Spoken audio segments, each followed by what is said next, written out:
I'm going to open the meeting at 7:37. And in accordance with the open meeting law, the board states for the record that this meeting is being recorded by NORCAM and may be recorded by other local media. If we could all stand for the flag. I pledge allegiance to the flag of the United States of America and to the republic for which it stands, one nation, under God, indivisible, with liberty and justice for all.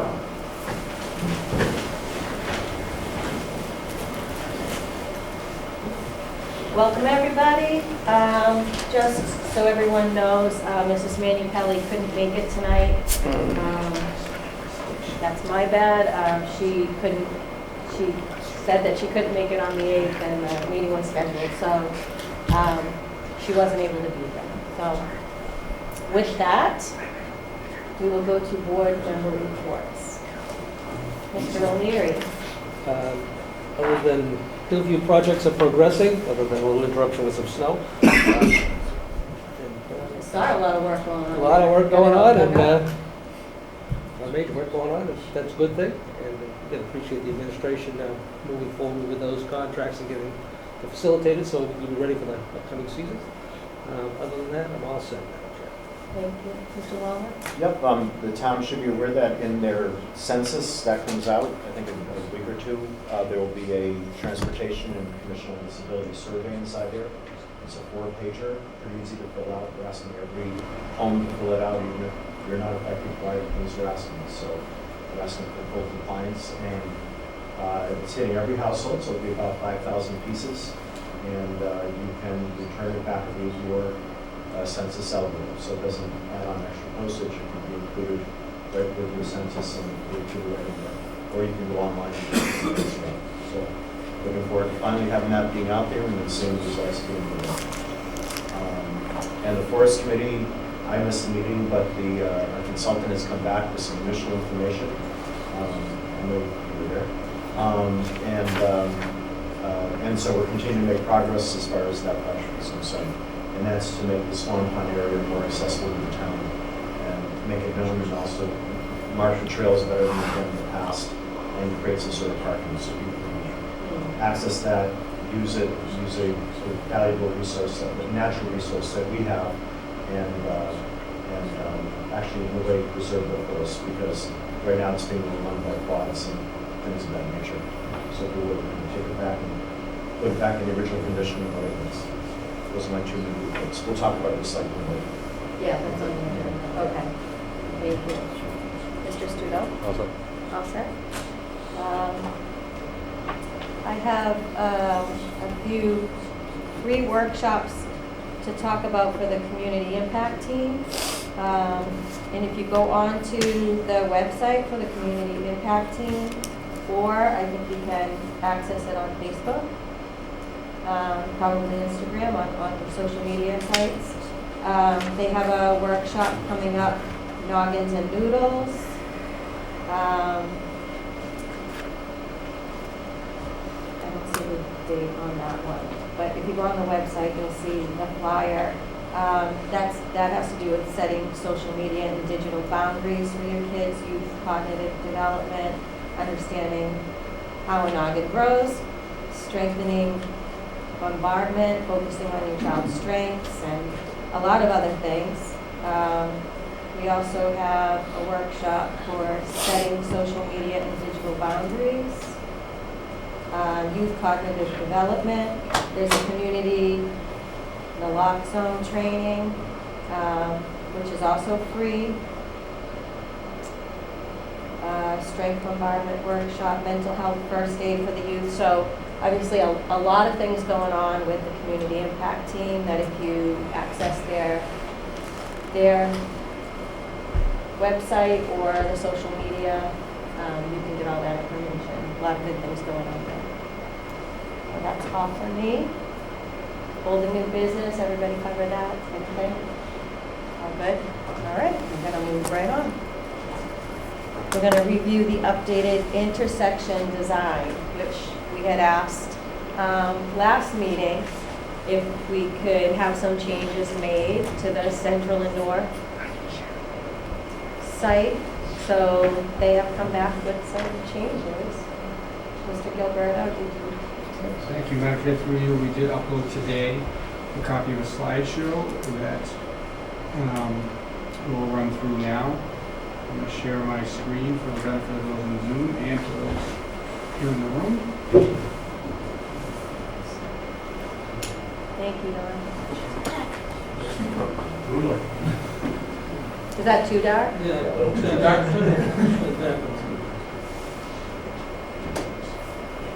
If it's that dark, you're gonna have to bring us popcorn.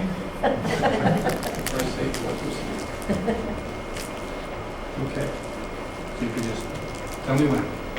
Yeah, sure. Well, good evening again. My name is Sam Gregorio, Senior Traffic Engineer at PEC. My name is Dylan Skinner. I'm the design engineer with TDC. So at the last meeting back on the 18th of December. That's the morning. Oh, That was the morning. Was that the morning meeting? No. Oh, was it? All right, I got a little confused. we had walked through the intersection improvements that are under design at Cable and Chestnut in North and Central. With that meeting, we received some feedback from the board to walk through some additional items that we were going to be adding to the design, and to, in addition to that, highlight a couple items that were part of the design, but we didn't necessarily highlight in detail, just so we make sure we cover everything that's included. Overall, the Haverhill and Chestnut location was generally received as with very minor overall comment from that one. Most of the comments were on North and Central, so we'll focus more on that one as we get into it. And so once again, where we are, we're going through a long process for the last few years with these particular intersection design locations, starting with that intersection study we did and provided to the town back in 2001. Since then, through different 2021. 2020, what did I say? 2000. Wow, okay. So this has been a very long month. Same.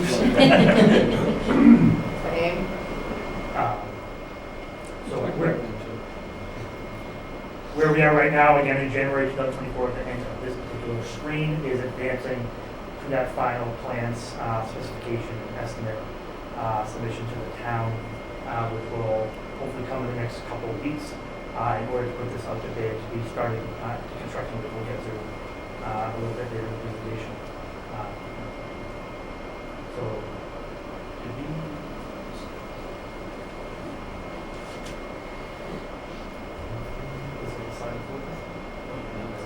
Okay.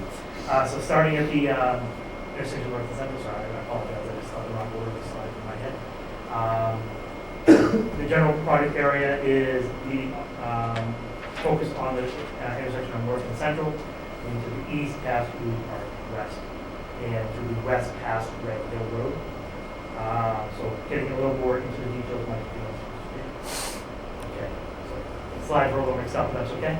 So I guess I'll focus on this one first. I think the slides went out of order. This was Haverhill Street. Yeah, I know. It seemed like the slides got pushed out of order. Oh, we're talking about that first? Yeah, but we might as well while it's on, because this is the quicker one to talk about. So again, generally, the intersection of Haverhill and Chestnut was the traffic signal location, splitting the intersection really into two different locations. The item that really came out of this particular location was whether or not we should be reintroducing the median islands, which we are proposing to take out as part of the project. And we wanted to make sure we just came back and have more detail about why that was to be removed, I guess, as part of the design. So it is something that can be physically reconstructed. There's both median islands. However, they have a result when you do that. And I think one of the things we want to get to is part of the focus of the design was really to close up the intersection. And I guess the major part of that is lowering the speed and how they're turning in and out of Chestnut Street. So by actually adding the median island, we are basically forcing a fire truck or a truck that would be turning into Chestnut or turning out of Chestnut into a certain position where that would require we put the medians back, would open up those curb radii again. It's something that we're trying to avoid with the whole point of the design itself. So not only does that obviously increase the curb radii, but also adds the actual distance for the median itself. So the crossing distance for the pedestrian gets not just longer by the median, but gets longer by how far out you're making the curves on the corners go further in order to get that truck to miss the island when he's turning in and out. We could do something like a flush island in between, but that kind of loses the purpose because if it's flush, you can gently drive over it.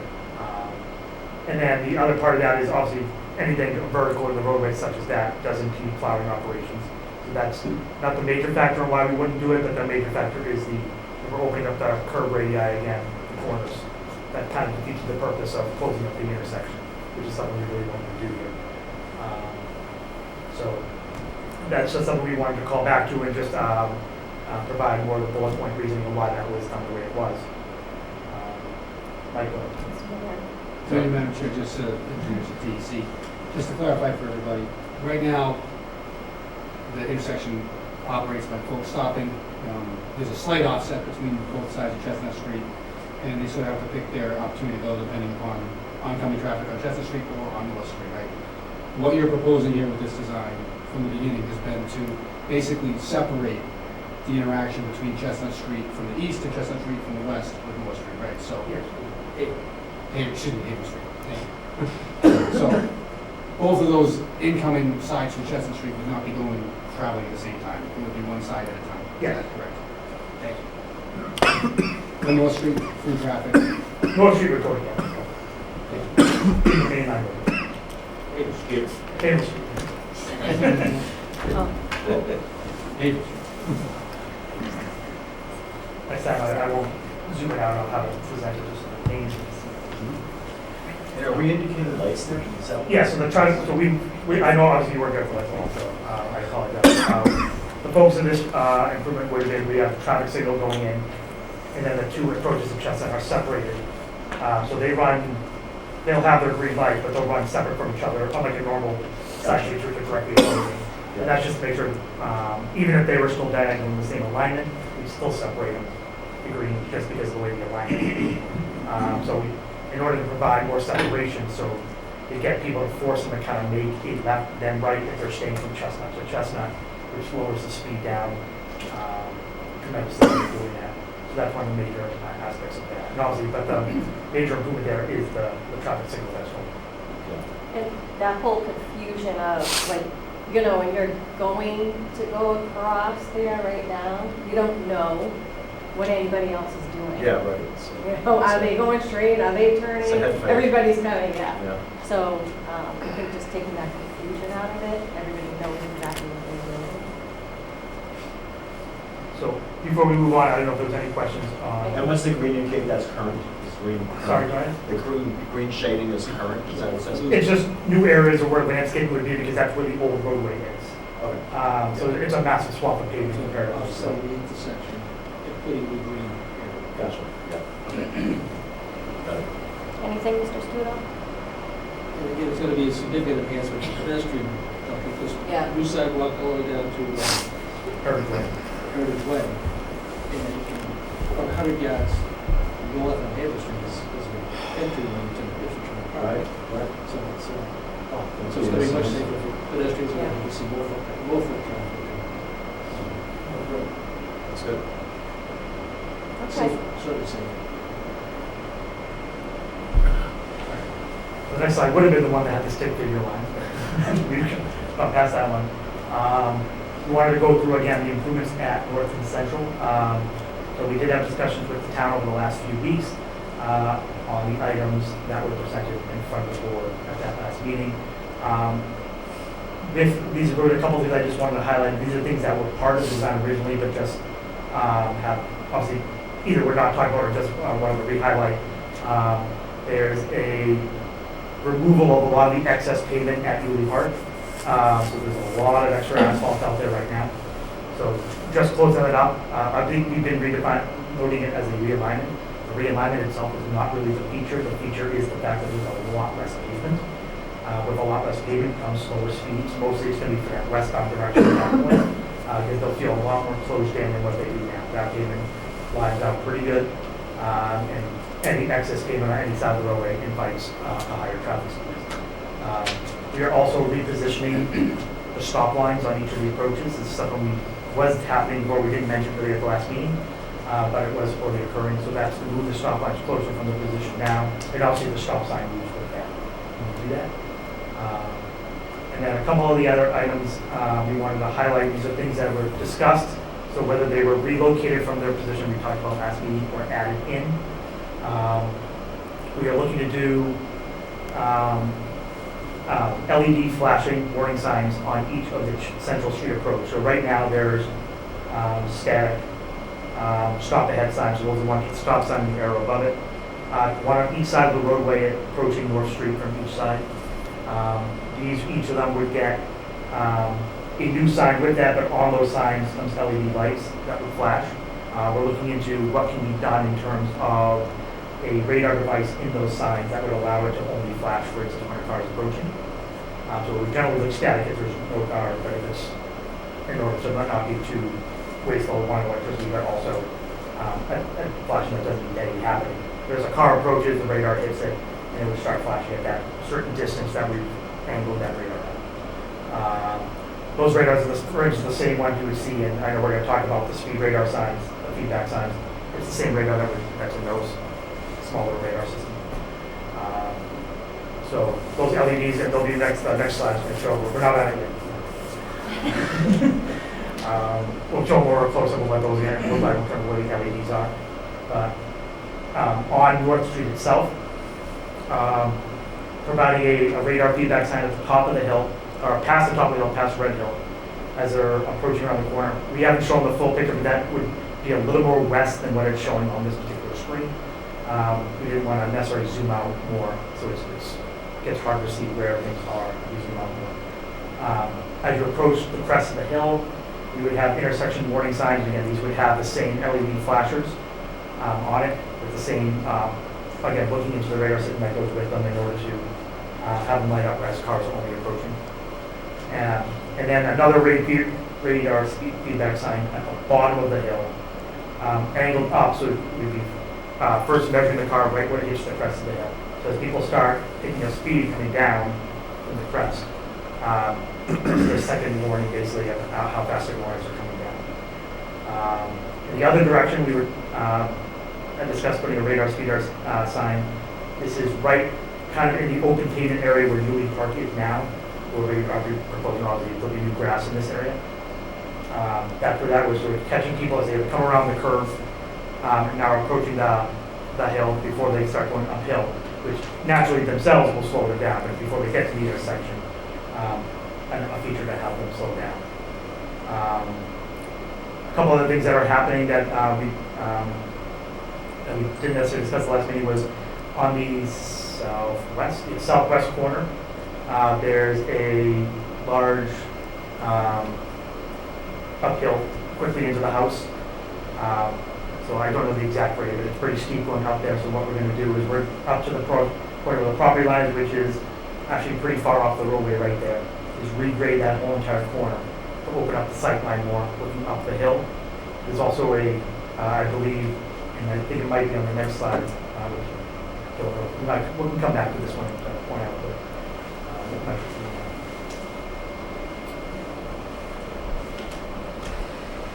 this might be a little hard to see in the screen, but on the left image, the middle green arrow is pointing at a tree right behind the stone wall. So the red line in there is the property line behind it. So anything that we're looking to potentially trim or remove is all in the public right of way. So the tree right at that stone wall, there's a collection of trees there, but it's not necessarily all the collection of trees. It's only the ones that are kind of leaning back towards the roadway, which I believe is a birch tree. Small collection of trees up I think it's 2 trees coming out of one stump. Immediately west of that, that's the original green arrow. And then on the other side of Central, 1 tree there, again, all of them in the public right away, all of them. The one to the right was discussed at the meeting as something that, discussed at the neighborhood meeting as one that was obstructed. The ones to the left are things that we've talked about just in the last few weeks, but could be potentially blocking that particular site. And again, with that, to on that southwest corner, also again, trimming down that grade. Now the treatment with that grade, what we might have to do is still under discussion. But all depending on exactly what slope we end up with. But And we mentioned the slope on the right picture there, and the stop bars as well. So those are the individual treatments to open up the sight line in that direction. And from there, I think that last bullet is cut off of the tree. It's on that street. Reduce maintenance. Yeah, so with that, regrading it also allows us to trim off some of the excess vegetation that's not grass in that area. So when it's town maintained area, this also eliminates that need for more frequent maintenance. So instead of, I don't know what the current frequency is, every year or so. So this would extend it out to maybe a little long, or much longer than that. So if it's grass, it's more about, it's not necessarily just going to directly obstruct the sight lines for the after condition.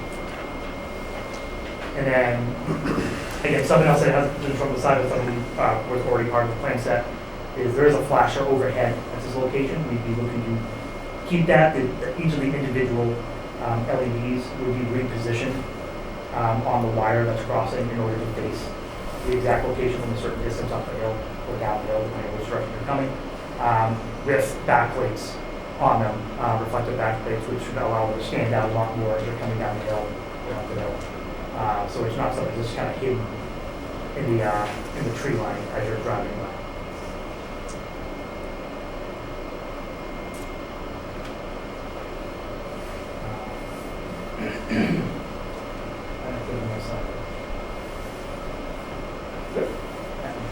So obviously, we've all seen the radar feedback signs before in different portions of the town.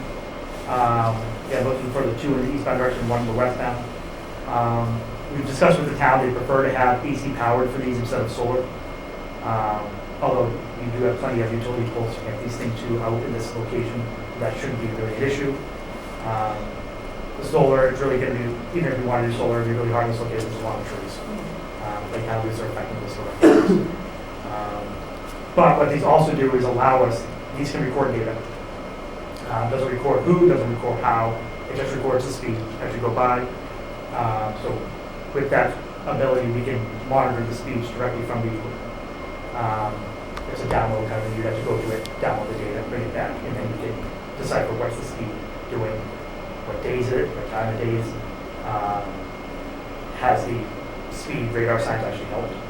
Because we do have the speed data from the before condition, so we should be able to compare it to that to see the effectiveness of all the items that we are putting in. To the right are the LED signs, so the white dots around it are the LEDs. They'll flash.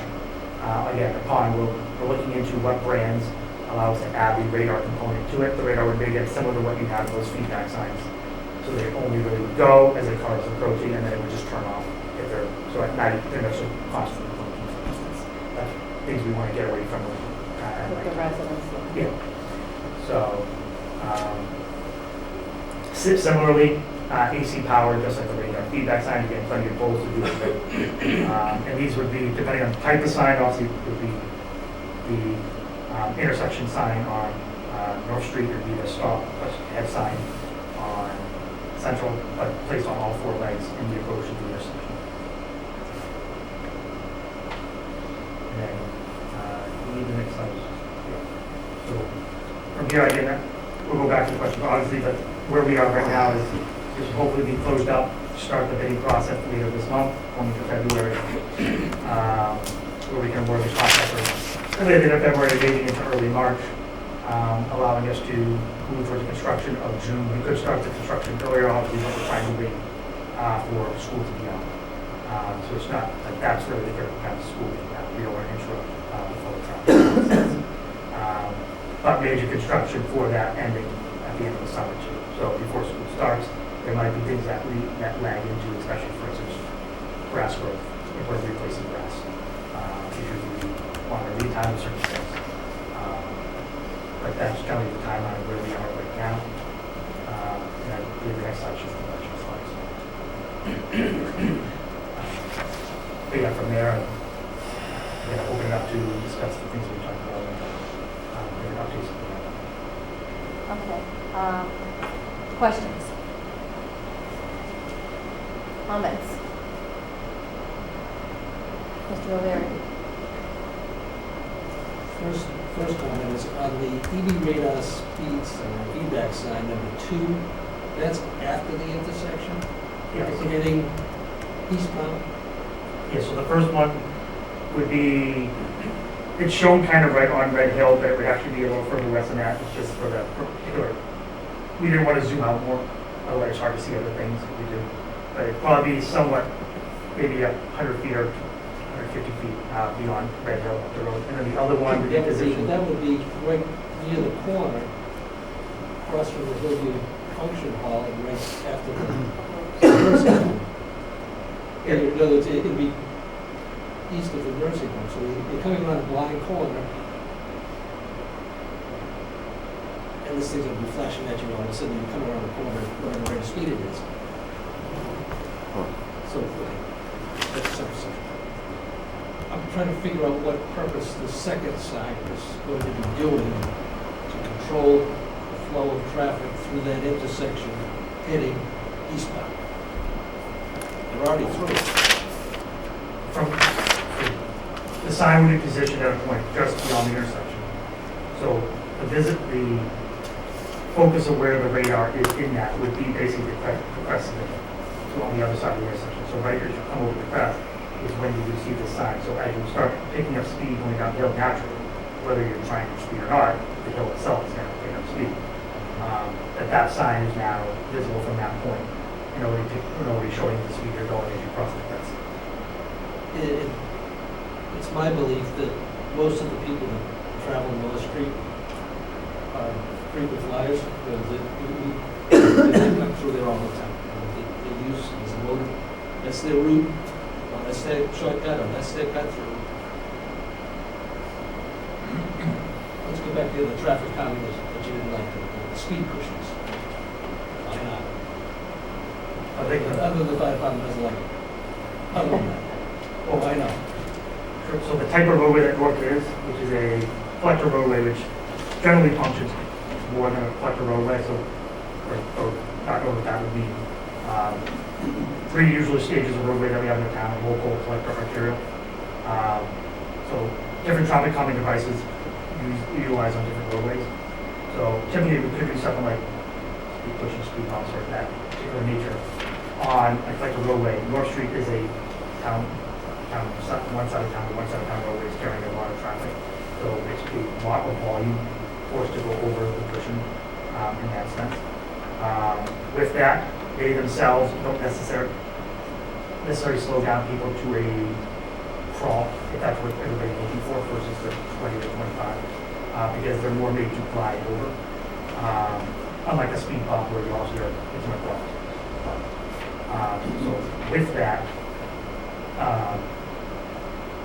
positioned on this particular roadway, it's something that we could investigate. I think I talked about this last meeting. The one thing we would try to do is maybe look at it as a tiered construction. So what I mean by that is, if we do the radar feedback signs, the intersection signs ahead of the project, it allows us, especially with the data that can come out with the feedback sign, to evaluate what that's done to the speed. And then at that time, we can relook at if that's something that's not really helping, we can now look into maybe doing the speed cushions as a second tier choice in order to avoid the potential adaptive going in unless it absolutely has to. So obviously, there's also the concern that did come up from the fire department for traveling over them, and more so ambulances, more so than the fire trucks themselves. And that's just because everybody's going to have to ride. So there are things that can, and actually the other part to that is there an item that doesn't necessarily have the ability to be year-round. So the speed cushion, there's 2 ways you could do it. And there's the rubberized bolt-on version, something that you peel off in the winter, just like you would see like your private park lot on speed bumps. Or the asphalt version, which would be a year-round. The asphalt version would basically trap the snow in the middle of it, because these wouldn't go across the entire roadway. They'd be lane specific. When you do that, you'll get the trapping of the water in between them, because you won't be able to fully plow it, because the plow will ride over it at an angle. And therefore, you get a position where now you have to create an ice condition between the humps. So that becomes the downside too. What we're usually preferring, we usually don't do the asphalt ones, for instance, around this area. We usually use the rubberized ones in this part part of the country for this specific reason. And most people take them off in the winter. So the reason why I bring that up is effectively 4 or 5 months out of the year. So this 4 or 5 months of the year that they're basically effectively just regular roadway. So again, something that could be evaluated as a tier system. Overall, they're not so expensive that it's something that gets added as later. It's something that doesn't necessarily change. Obviously, the money goes up, but it doesn't change the regular 10% down.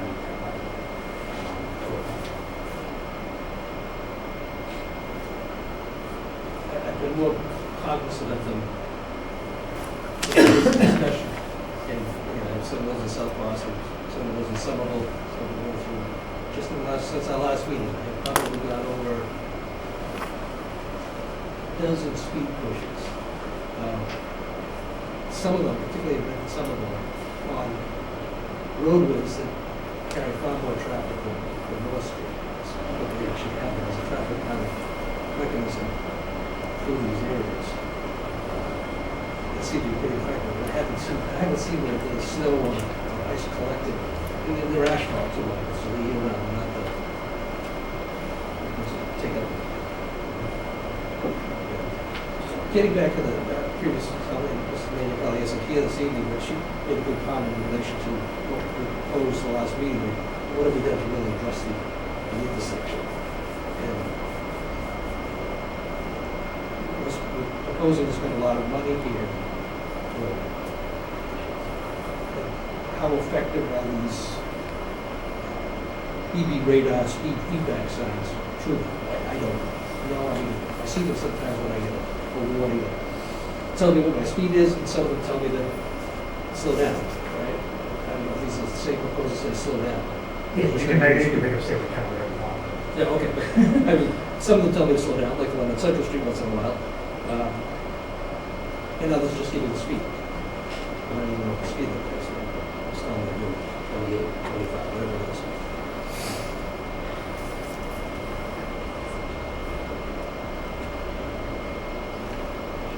Can we fix it? If this is the best fix, it isn't going to be somewhat effective. It's never going to be totally effective. To me, you need to slow the traffic down. Flashing signs may help a little bit, but it's not slowing anybody down. And primarily, again, my experience in the especially my entire life, most of the problem is coming from the westerly direction, easterly, into that intersection, coming down over that line. You take your hands, your life into your hands. So, to me, if we're going to be addressing the situation, we can take it out just as easy as we can put it in. To me, I think it's. You say it's only going to be one lane. They'd be arranged because in order to cross the roadway, you start running into drainage issues. Well, where's the water going to go? Because the water will get trapped by the actual cushion goes all the way across the road. If it's on hill, the water goes downhill, it has to get something, has to go somewhere. So huge drainage system, huge drainage catch basins in those areas. And then, effectively, one of the other items with the speed, which I think I brought to the last meeting too, is where they have to be positioned anyways. So where we're talking about the actual hill coming down into the intersection, the cushions can't be on. I wouldn't imagine. Because of the launching effect of the car going down, going down. So that's the other aspect. And then going back to what you may have seen some of the individual one, I'm not sure. I'm sure there are. A lot of different devices down in South Boston too. Is the type of roadway that might be running. The volume of traffic is less my concern, more of the type of roadway that it is as a local roadway. The high volume was experienced recently and have been experiencing for a number of years now, primarily Medford. So high volume. Excuse me, Medford. And they slow you down. They do slow you down. And it's not a speed bump because it's a common cushions. But they slow you down. And they seem to be rather effective. I understand what you're doing with Euclid Park. I think that's a expensive improvement. And I guess I had better understand this meeting than the last meeting, that, you know, there's less pavement, so people are gonna slow down, because the road will be narrow. You would hope that they'll slow down, there's wide open pavement, you shooting at it, so. But to me, that was like the biggest improvement that was being offered. But it didn't solve the problem for the business. Obviously, what you're proposing is better. I'm still not convinced that we shouldn't look at the cushions. So, thank you. Yeah, Mr. Stewart? Based on our discussion last, the 18th, it seems like what limits it is the slope of that hill coming down, correct? Limits the, How you can deter speeds. Meaning you can't put, like you said, that cushion, because it turns it into a ramp, like my son's Hot Wheels cars, because I've seen what happens. And at the same time, I mean, the drainage thing, that's something I heard of today, but that makes enough sense to me. But, so, in your professional opinion, is this the best you can get in this type of intersection? Meaning where really it seems like we're just posting up a lot of things to try to change human behavior, because that's what you need. and two things with that. So I think one, we had talked about one of the biggest issues we have here, and I honestly, we know that everybody kind of wants maybe a change of control as a location, like whether it's a signal or an always stop, every other thing that was discussed. And we're under warranty conditions for putting those types of things in, but we have to meet certain criteria to do so, or a signal does not meet that.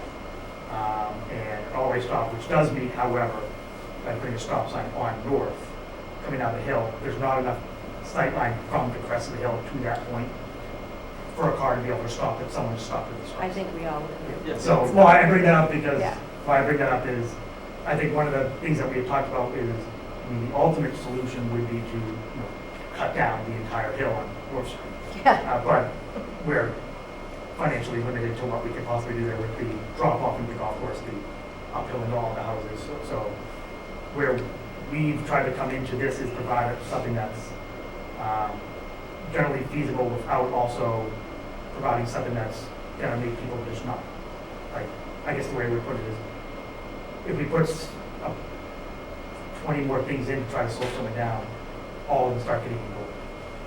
So there's also a limit to how many things you can do in a certain stretch of roadway before people just stop following a set of improvements in that. Because it's, oh, I have to follow this, I have to follow this sign, oh, now I have to follow this. And then people just ignore it all at that point. Now they're less concerned about what they're particularly doing. So that's why we try not to, necessarily avoid, I might have, there's things like sign clutter and stuff like that, but we would try to remove the things that would create the clutter. We want people to be focused on the roadway, so not trying to focus on the individual elements themselves that you might be there. So, there are individual, maybe other items that could go in, but we might at that point trade them for one of the things that we have in. So, for example, we're going to do something like this week, which that was something we're going to do from the start.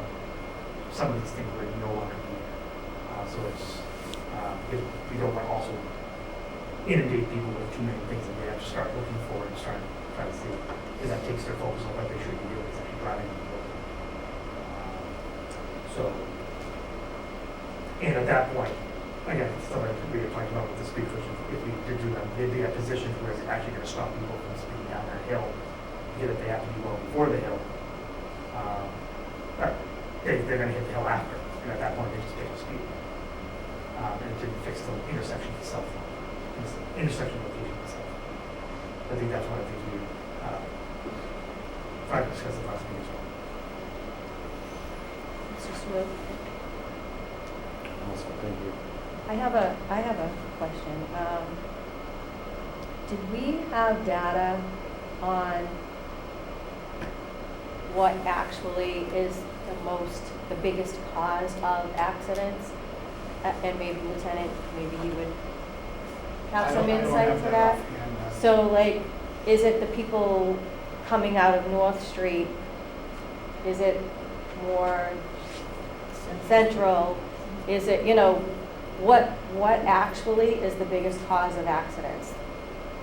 If I had to guess, it would be coming down the hill, approaching, and that's where you hit the speed. That would be my guess. Chief? From responding to accidents through the years, what Yeah. I've found particularly is people actually coming out of Central Street and either not paying attention to the stop sign or missing the stop sign completely, and somebody coming downhill hitting it. Because they're in motion. Correct. So more so, and I live on Central, so all the time. And my biggest thing is, so you're moving the stop bar further up, but I can tell you that that's where you had to go anyway. Right. You have no choice. I mean, and you have to go actually beyond it because you really can't see what's coming around that corner. You know, and then, so you're looking over here and people are unbelievably flying around that corner that you would think that they would be slowed down because it's so sharp, but they're not. So you're trying to see that and you're inching out and then somebody's coming down this way, you're already inched out, right, Chief? I mean, is that? That's pretty accurate, that's happened, and as well as people just missing the stop sign completely or ignoring it. You know, so all of those scenarios have played in. But what we've found, or what I've found, is that people coming out of Central Street are generally a lot of the problem. So maybe where we're thinking, we're so focused on North Street coming down the hill and thinking we have to slow people down, which we do. But are we doing enough on Central? Yeah, so the item, the sort of cover things on Central is, other than the stop lines moving and new stop signs, stuff like that, so. But the advanced stops, LED flashing, those will be on both sides of the road, just like the signs are now, they would just now be the LED version. That would flash as the cars are approaching.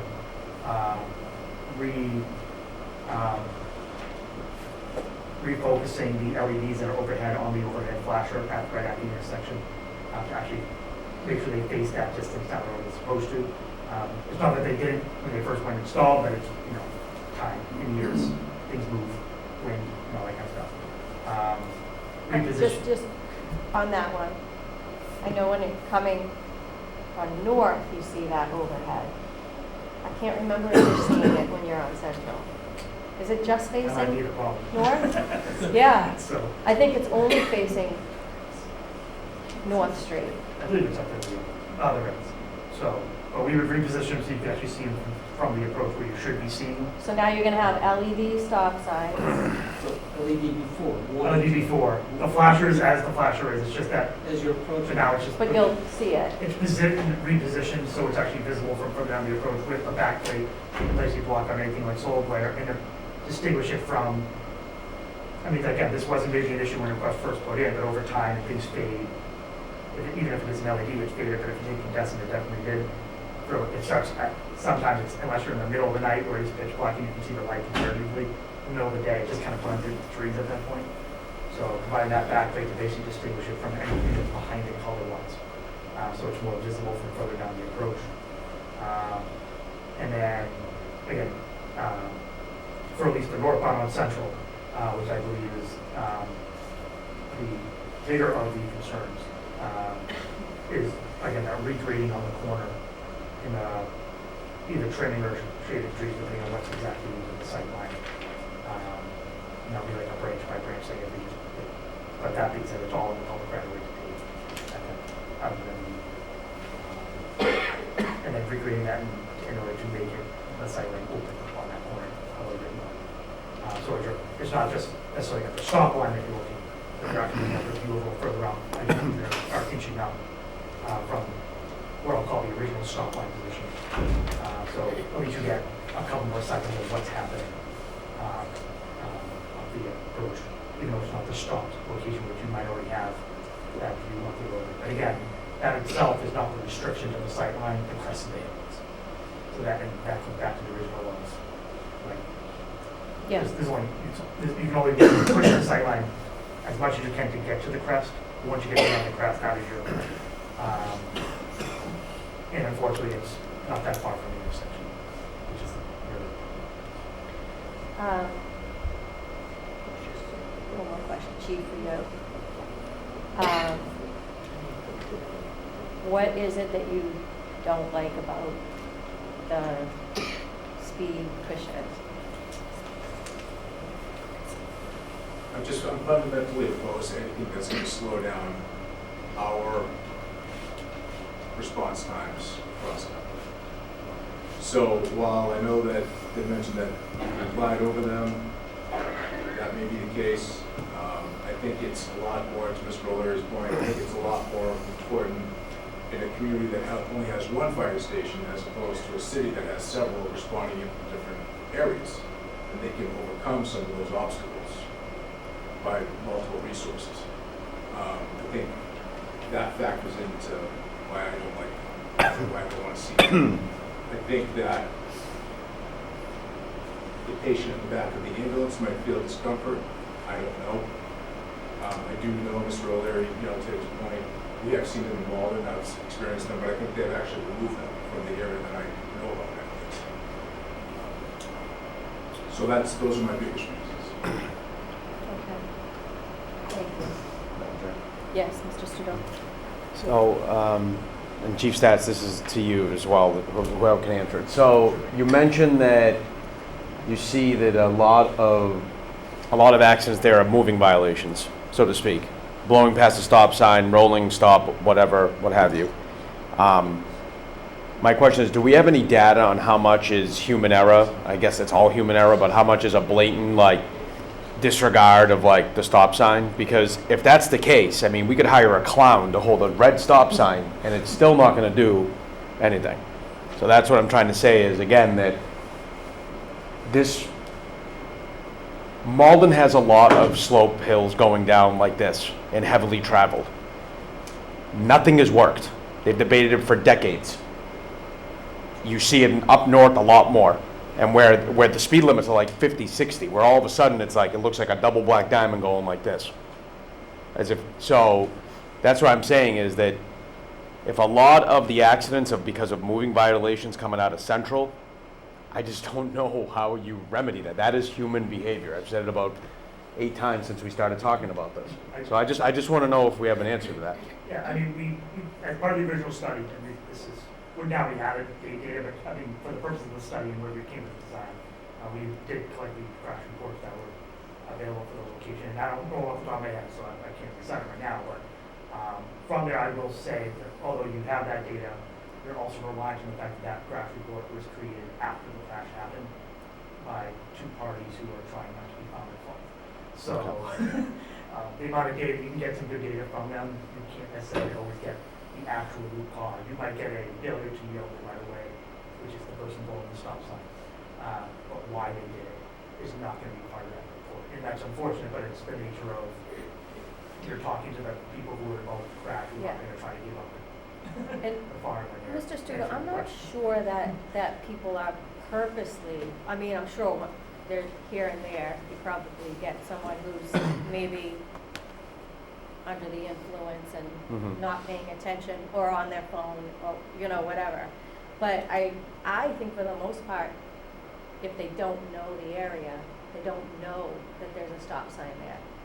So I think, I think having these LED signs ahead and having that overhead, making it more clear to people that there is going to be a stop ahead. Maybe.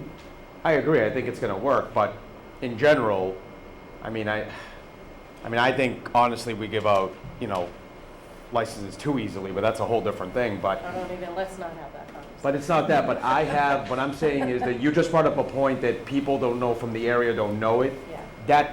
That doesn't work. That's like saying that I land in Michigan, start driving, and because I don't know where the stop signs are, I get a pass. I just No, I didn't say you get a pass. No, but it's not really clear. It looks like it's a straight-on road. So that's what I'm just saying. Again, my point is I think they've done a good job. I do agree with Mr. O'Leary that certain determinants, but then I do see the side of the emergency services. But I just think that, I don't know how many more hours we can debate. Yeah. It's not gonna get better. It just, outside So of, pessimistic. but no, outside of, I'm assuming it'd be north of 10, 15 million, maybe even more to make that hill go away. They even haven't been a speed But again, the ultimate resolution, Hard of that to say either, so. but the ultimate Flaggers resolution, gonna be the ultimate resolution would need a lot of money and time. Yeah, and that's, So- and I'll always say safety is paramount, but there's also a reasonableness of what you have available to be able to do the improvement. Yeah. So, So, Just that, Jay, I know you live very close by there, but I think it was for years ago, Yeah. I had close calls there. And every time I approach the intersection, because I do know it, I'm extra cautious about it. Even with that, it's sometimes difficult. And most of the time, I'm traveling north or south on Central Street. To get to the live up to 125 minute. Or if I go that way and I'm coming to a meeting here, or I go to China Cuisine, I'm gonna take a left onto North Street. It's hazardous. And most of the, and again, whether people are ignoring the stop sign on Central Street, that's one issue. But just getting it out of that intersection and heading westerly, on North Street, or trying to get across, is dangerous. It's dangerous. And it's dangerous because of primarily the hill coming down to that intersection, for those that travel on Central Street. And I don't disagree that a lot of the problem with the intersection, people coming out of Central Street, are part of the issue. It's because they're tentative, and again, I see very tentative drivers trying to take a left up on North Street, as the cars are coming down. Yeah. And that's what you see a lot of the accidents, or tentative to go across. And as I said, people coming down the hill and then being courteous and slowing down, stopping, waving you through. Yeah. It's crazy. So those types of things occur. So while people may not be paying attention as they should be traveling Central Street, the biggest impediment, problem, safety issue really comes from the sight lines coming down that hill and the speed at which people are coming down. People that are ignore those, and no doubt there can be improvements made with the situation and the elimination of the stop signs or the light up around the intersection. That would help certainly. But again, you've got to slow the traffic down heading easterly on North Street in order to significantly improve, I believe, in order to significantly improve the situation. Whether these way down speed feedback signs work or not, I'm not totally convinced that they do. Maybe Lieutenant Jimbo can, we put them up around town, on Cable Street a few years back, just before the Chestnut Street intersection. There's one on Central. They put them on Central Street, as you're heading south on Central Street, before you get to the intersection, they'll slow you down a little bit. I don't know if they're working or not, and I don't know how you gauge whether it is or not. Well, you said that you do get information from. yeah, you can, it's not like uploading directly after Yeah. you have to go download. You can download it. It will So if we collect wanted data to for you. look at it 6 months from now. No, but we already have a couple in place that we put in over the last 4 years, 5 years. The one on Cable Street approaching Central Street, excuse me, on Chestnut Street, and we did one on Central Street approaching Park Street.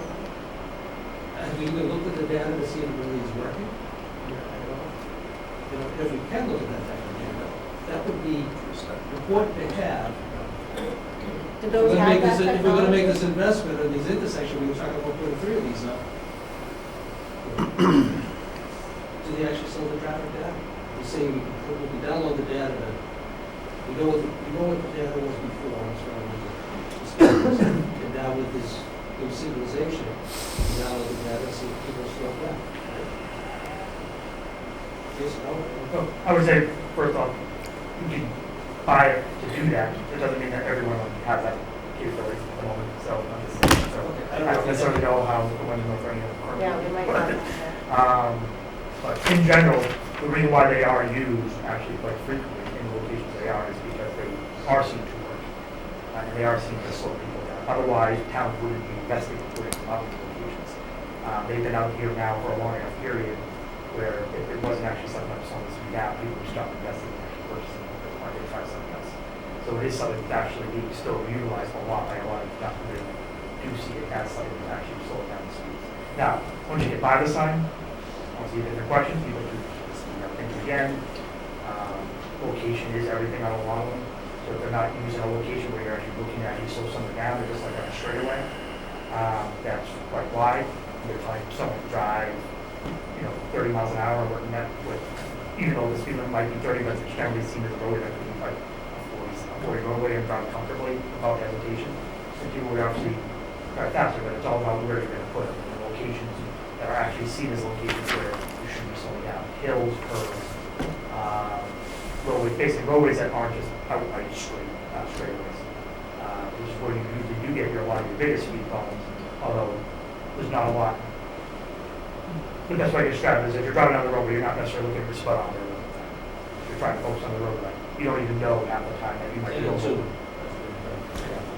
I'm not gonna say everybody's speeding, but I'm just saying, when you're driving on the road, you might be going 5 to 10 over, and you don't even know you're going 5 to 10 over, because the roadway is allowing you to drive that speed, which is really the reason why we just don't lower speed limits everywhere. Instead of lower the speed limit, the roadway is allowing you to drive over it comfortable. And people are going to drive comfortable because they're not focusing on the speedometer all the time, they're focusing on the roadway.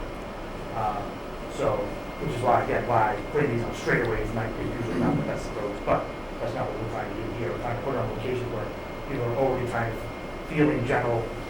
I won't say that we're not talking fashion about that, we also do have the speed here from before, but driving with a little less comfort because of the curvature that is on North Street in the different locations, whether both directions from the intersection. Even just east of their camera, basically 90-degree turn in the roadway, approaching right before you're about to get to the park. So I'm not saying people don't take that at a good clip, but every time that I've taken it,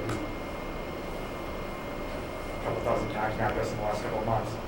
I have to slow down, trying to go around that. But then again, right after that, you try to put a speed limit before you get to the hill. But hence, position the speed radar sign in that direction, where it is, that right when you come around the corner, it gives you that sense of, yeah, we still want you to kind of drive slow before you get to that part. Sure, that's a question. One question. Please. I missed the meeting previously, so I apologize, so I'm trying to catch up. Why don't we just say signal? So we Put put it on the hill. They'd be getting slammed at the bottom of that hill. well, the signals, although they're still concerned with the signal is a little better than the stop sign for that particular reason, in the sense that you can see that the signal's going to be 20 feet up in the air as opposed to a stop sign. So you'll be able to see it a little further, but in order to put a traffic signal at any location, we have to meet one of several warrants that is issued by Federal Highway. And this location does not meet any of those warrants. So by putting it in, let's just say if we don't put it in, we'll be not supposed to put it in. It puts the town at full liability for what happens in that location. If you would. So that's generally said. There's also warrants again for stop sign as well. Do meet the warrant for stop sign. The problem is you can't see the stopped condition from on the other side of the rest of the hill. So if there's one or two cars stopped at the stop line waiting to go, anybody come over the crest of the hill is not going to see, especially at night, if you're focused on the taillights at that point at night. You're not to see the taillights until a point you cannot actually physically stop before hitting rear-ending that car because the crest is too close to the stop line, which is kind of the whole problem with a lot of this. So, And then one more question. So for Chief Stats, if you were coming in an emergency vehicle anyways and you put in that speed cushion, they would be slowing down at that intersection anyways. They wouldn't be blasting through you. They would be going slow. It would certainly be slowing down just to make sure they navigate that safely. Again, I'm not sure how much you need to slow down with these particular speed cushions or not. They say they can glide right over. I still think that they'll delay response to some degree. I still think they'll create possibly a harder ride for the patient in the back. I'm not, again, those are my concerns. Yeah, yeah. We're trying to challenge you on the street, be realistic, you know, because the speed cushion does seem to be like something systematically put in place. You know, it would have a systemic change. But again, you know, if they're only in place for 4 to 5 months. Yeah, I would have felt pain. Yeah, I'm just okay. Pavement, I think, creates other issues according to TEC. It would be a purposeful maintenance thing by DPW in order to, you know, salt that up. During what appears to be very rare snowstorms that we get these days. But I mean, that would be a systematic change that would have a permanent effect on people. And like Steve said, if it doesn't work out, you pull it out. It's not that hard to pull it out. I would say though, something that we did mention earlier in terms of like a tiered approach, that doesn't necessarily have to be put, if that is something the town would want to do. It doesn't necessarily mean it has to be the original improvement as part of this improvement fund. It could be, because we do have the benefit of improving speed radar signs here, you can collect the data and see where you are. We do have the before date for what the speeds are in this area. Yeah. So it allows you to actually do the improvement that was shown and see where you are. Because again, there's only so much you can do to drop the speed as well, because the roadway is speed as opposed to speed. For a certain amount now, I believe it's 30, right? So if we drop that, I'm trying to remember what the actual speed of the roadway was before. I don't have it right off the top of my head. I believe you were saying it was 37 was 80% pass speed for that direction. I'll go back and confirm that that was the case. But for instance, if the speed radar signs and the intersection signs drop that 37 down to 31, where essentially or 32, Yeah. something like that. Well, now you're basically at the speed, for the 83% on speed, which is basically what we call the operating speed of the roadway. So anything beyond that is lowering down a position below the actual posted speed that somebody's legally allowed to drive. So which again allows you to look at the tiered approach of did this actually work the way we wanted it to do, and then from there, if it did, then that's when we start to reevaluate what else we can do. If that is the approach, the speed cushion itself, just like you mentioned, whether it's the rubberized versions you bolt into the road, or whether it is asphalt, and that's what we end up being. In terms of constructability, we're not talking about a long time frame here.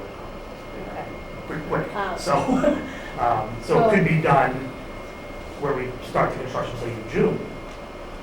You could wait almost like 3 months, see how everything went, and then with that be really relative short amount of time, a couple of weeks, it could be putting at the end of that summer period if it's found not to be effective. I think that's I'll just say, my daughter and her 3 friends were in an accident right there. She's the only one who came off and went to the hospital. All 3 had to go. Yeah, That was years ago, it's, but, you know, and they weren't necessarily going fast, but it was right there at that intersection. You know, so it's kind of counterbalanced with, you know, getting our emergency vehicles over. People are, you know, you got hurt there, you know. So in order to wrap this up, I will say that I appreciate you did do some extra things that, you know, we asked you to focus on the intersection more, and you did. So appreciate that. And I think Lieutenant, did you have one more comment? Just more of a comment in regards to the speed signs themselves. We do have obviously several throughout town. Some of the more cheaper ones do not have the data collection in them. Some of the things that we do run across, however, is some people, the outliers like to challenge it sometimes to see how fast they can go, so you have that side effect. But the other issues are, Don't put it on my the other issues are in regards to vandalism. So they're constantly being, you know, destroyed, vandalized, so that they have to be repaired, and sometimes it gets too costly to repair them. And according to the safety officer, the ones that are collecting data, they are showing that they do slow people down from, you know, from before and after. So Okay. that was to answer this. Well, that's good to hear. Thank you. Thank you, Lieutenant. All right, so appreciate you coming back with those improvements. And it's a Yeah, good. just for the record, and I did notice that you put the, again, I didn't even know the name of the street was Poultry. What is it? Poultry Farm, yeah. I didn't know. But so, first of all, I appreciate knowing what the name of the street is, and I've lived in my whole life. And then the other cluster of trees, you stay, yeah. Perfect. Yeah. Thank you. The single Single day across. Yeah. Oh, the one that's the Field house. yeah. Again, thank you for listening Yeah, thank you. and being responsive.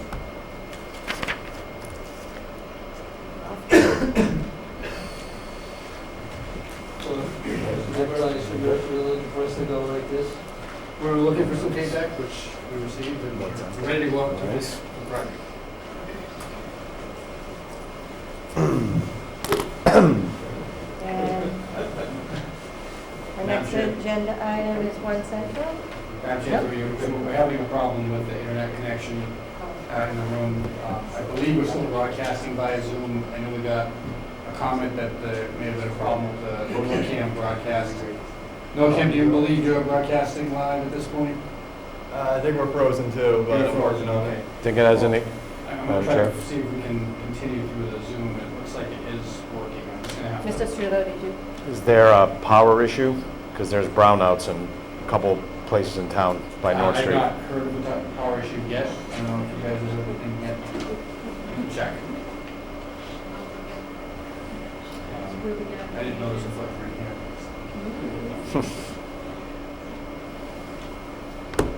That's certainly a possibility. And North. Four powers.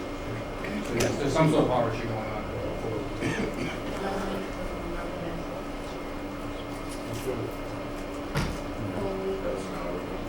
Now, that's from our own. Oh, that's where you find out everything. Okay. Oh, Well, Madam Chair, why don't we just go ahead and do the best, right? Yeah. Can we, Also in my neighborhood, as it turns out, my wife was watching Bruins and not us. Lights keep dimming across the street from us also, you know what's going on. They have to get turned on. we haven't recorded anything yet. So, yeah, that's up, little bit. Sometimes So it's there's a something, legal issue. something else. lights are Sometimes it's a dimming, legal something's issue. going on. What's the legal issue? They don't have to be broadcast or presented. What are you gonna do though? Yeah. No, I have no question over there. Listen, if you wanna send this home. So they sent me Right. out. So for our purposes, Madam Chair, I'll need to sit here just to make sure that we can at least keep the Zoom portion of it going, because for Okay. whatever reason, my laptop is not able to connect to the internet. All right, but we can move The phones forward. are down at the police station. They so are? just trying to call. When Oh, you say the wow. phones are down, I'll get through, but What does that mean? That might also mean town hall is down. Doesn't sound good. Doesn't sound like a power issue. Doesn't sound like a power issue.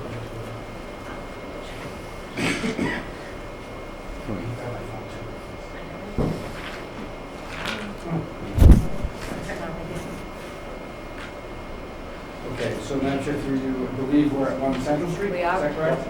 Unfortunately, I did not have a presentation for that this evening, but just by way of an update for, Lieutenant, can you just let me know whenever you're here? Just let us know whenever you might be here. Thank you. Thank you, Lieutenant. Through you, Madam Chair, just more for the benefit of those who may not be aware, the last regular board meeting on December 18th, we had indicated that the board was likely to call a special town meeting for purposes of potential acquisition of the residential property located at 1 Central Street. One of the former Wheeler, well, it's current Wheeler property, abuts the former Wheeler properties that were purchased by the town. The board met on December 22nd and did vote to call that special town meeting for Tuesday, January 30th at 7:00 p.m. at North Reading Middle High School to be held in the gymnasium. Excuse me. We did get that warrant to the printer. Did stress on the front cover of that warrant what I will stress here, which is that we do need to have a quorum of registered voters, at least 150 registered voters in order to conduct business. Also, not printed on that warrant, the quantum of vote for the authorization of this transfer of real estate is a 2/3 vote. While we do not expect to be funding it using borrowing because it is the acquisition of property, it is a 2/3 majority vote. So another component for folks to be aware of. In the later portion of this evening, we'll set the upcoming meeting schedule for the board. The draft of that schedule called for a warrant article informational hearing to be held on Monday, January 29th. That would be in this room and then via Zoom. The meeting would then be the next night, January 30th, in the high school at 7 o'clock p.m. There are two other articles that are on that warrant. One is for potential amendments to the fiscal year 2024 town operating budget, and the other is for potential amendments to the fiscal year 2024 capital budget, which we will get into further discussion on the next agenda item. One thing I do want to note, I know in my comments that were probably picked up, I know were picked up publicly, I mentioned that the opportunity was intriguing, and I read that in the paper as well, and it was accurate. I think it's more than that, and I think I've expressed that to the board informally. This is an opportunity for the town to acquire property that is relatively dry compared to some of the properties nearby, meaning isn't severely burdened by wetland, and is also directly abutting currently owned property, town-owned property. And while there's a lot of discussion going on about what could potentially be developed on that property for municipal use, no final decisions have been made. And I'll list the potential items that have been discussed. Anything from a small recreation maintenance facility and improvements for parking for the park, to an intergenerational community center that could be built there. There's been discussion about a larger indoor recreation facility, a smaller recreational building, any number of municipal uses that have been discussed, none of which have been sort of selected at this point in time. But the important thing is that acquiring this property makes that potential utilization that much more feasible. I'd be remiss if I didn't highlight that we are talking about a fire department renovation project. That is a site that we have used for temporary facilities for police department in the past. It could serve that purpose for the fire department. I have to stress, no decision has been made at this point in time, but it is one of the sites that has been looked at as well, so full disclosure, that is a possibility. Whether or not we acquire one Central Street, that's something that I think we'll be looking at, but certainly have not made any determination yet. I'll stop there. I just wanted to provide that update, more so for the community than for the board. Again, that hearing that we're looking at, where you probably won't hear a lot more than what I just described here that night, other than maybe folks advocating for it. One thing we wanted to do is give the various municipal boards and committees the opportunity to come to that meeting and express their support for the article, leading up to it, so we can get the word out, because that quorum is so important. We obviously never know the way in which a discussion will go at a town meeting. It certainly depends upon the deliberations and how the discussion proceeds. But for those who maybe haven't attended a town meeting before, it's a shorter warrant, and that is only 3 articles. Is a great way to get exposure to a town meeting that may not be as lengthy as our annual town meetings are in June or October. So certainly encourage anybody who hasn't been able to attend the meeting to attend in person if they can. I say in person because unfortunately under state law we are not allowed to conduct our open town meeting in a virtual fashion. Any registered voter is able to participate, and I know for many who are watching you know this, but for those who maybe don't know, any registered voter is able to participate. I'm going to ask Mrs. McNeil if you just confirm we have a date. It's actually in the warrant, I think, the deadline to register to vote for anyone who isn't registered, but it's coming up. It's actually a Saturday. As of January 20th. Okay, so you have until Saturday, January 20th at 5 o'clock p.m. to register to vote if you're not registered to vote. So I know for a lot of folks this is all, none of this is new information, but for those, or for any person who may not be aware, we encourage you to join us. We need anyone who can attend to do so that we get that quorum requirement. The last special town meeting we had was driven by a citizen petition in I believe March or April of last year. It was a very large turnout for that meeting, so we didn't have a quorum challenge. The last one I can remember prior to that was, I believe, for the conveyance of the what's now the Pulte property. But that also had an article on it relative to recreational marijuana use and the facilities here in town, so that didn't throw the crowd up. So the turkey farm, we had a special town meeting as well. I think there was an interested party who actually drummed up the attendance as well. So we're a little concerned, make sure people know, hey, we need a quorum for this to conduct the town's business. We have a purchase and sale agreement that calls for a sale price of $650,000. No final financing plan has been put in place, but we are looking closely at using available funds, most likely in the form of free cash, in order to fund that, because we did have a healthy number of free cash certified in September of last year. Excuse me, so we do not expect to rely on borrowing and the higher interest rates that are at stake for borrowing right now, nor do we expect to need any sort of override vote, debt exclusion or otherwise. I think that's all I wanted to sort of update for. Oh, the purchase and sale agreement. Very important that we try to get this meeting done in the first part of February because we have terms and conditions that require that it be conducted, I believe, by February 15th. And then we have 45 days to close thereafter. So we have a very small window in order to try to proceed with this transaction before potentially losing our opportunity. So if we don't have a quorum, Mr. Gilberto, we wouldn't be able to go forward. I think we're going to be in the days of on the phone trying to get people there because we don't have a very long window. Yeah. We have to contend with winter weather.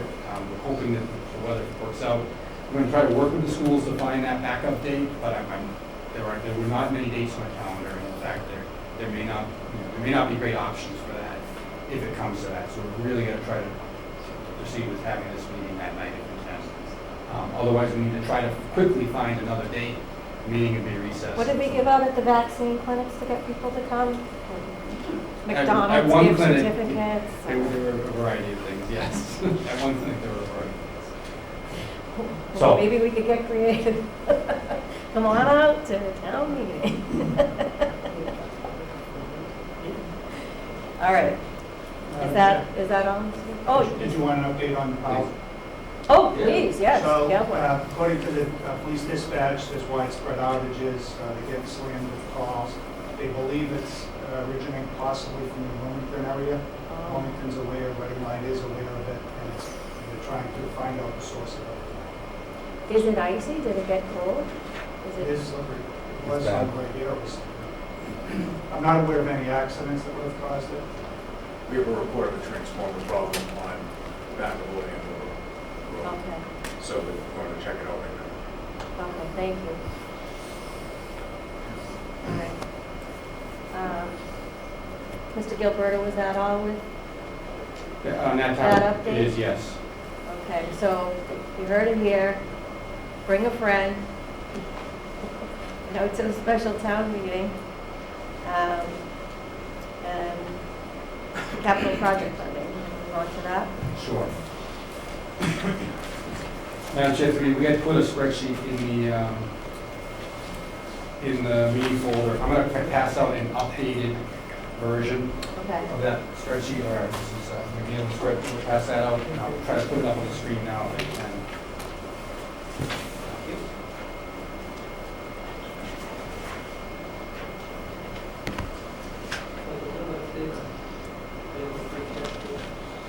I can ask the finance director if we can give us that number. If you're going through our internet, it's not going to work. Can someone turn the lights on in the back while we still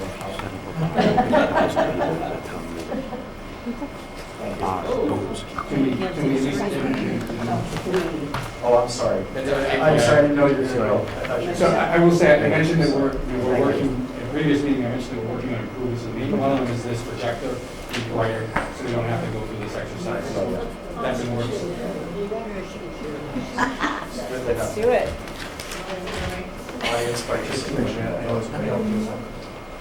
Sure. What is this? Capital.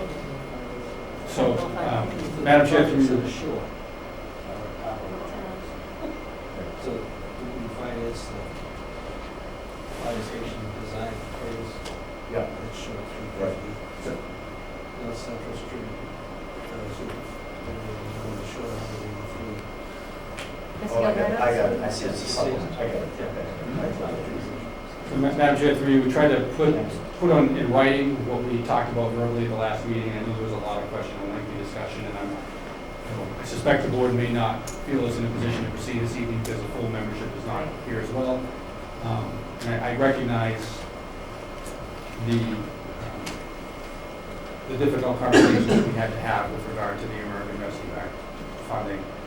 So we put this spreadsheet together, you know, and as I put it on the agenda with the consultation with the chair, really the concern is we have deficits in a couple of capital project funding accounts based on what the projected costs are for the projects at this point. And that's really what I want to stress we're highlighting. How we resolve them, we have a multitude of options that are available. There were a lot of questions about the ARPA funding, so that's why the spreadsheet you see in front of you was presented this way, but the challenges are not necessarily only ARPA issues. So to speak to that, I'm just going to highlight the projects that have the red numbers on the right-hand side if you're looking up on the screen, which is the Park Street Bridge. We are, you know, looking at a projected deficit in that project of $130,000. That's something that was identified by the Public Works Director and has been submitted and then updated to the Capital Improvement Planning Committee, I think, when did you guys present it? 3 weeks ago? So they came in with the original $500,000 number to cover for the grant, and then the $130,000 that they identified at that meeting.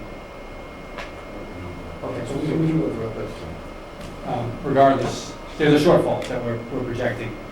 Then $500,000 of that is intended to safeguard against what we hope is an unlikely scenario that we don't get state construction funding. You recall we relied on $100,000 to help with the design of the Park Street Bridge. We are projecting $500,000 in state grant funding. The engineers have identified a potential need for an additional $130,000. So that does not need to be funded out of ARPA. It certainly could be, but it doesn't need to be.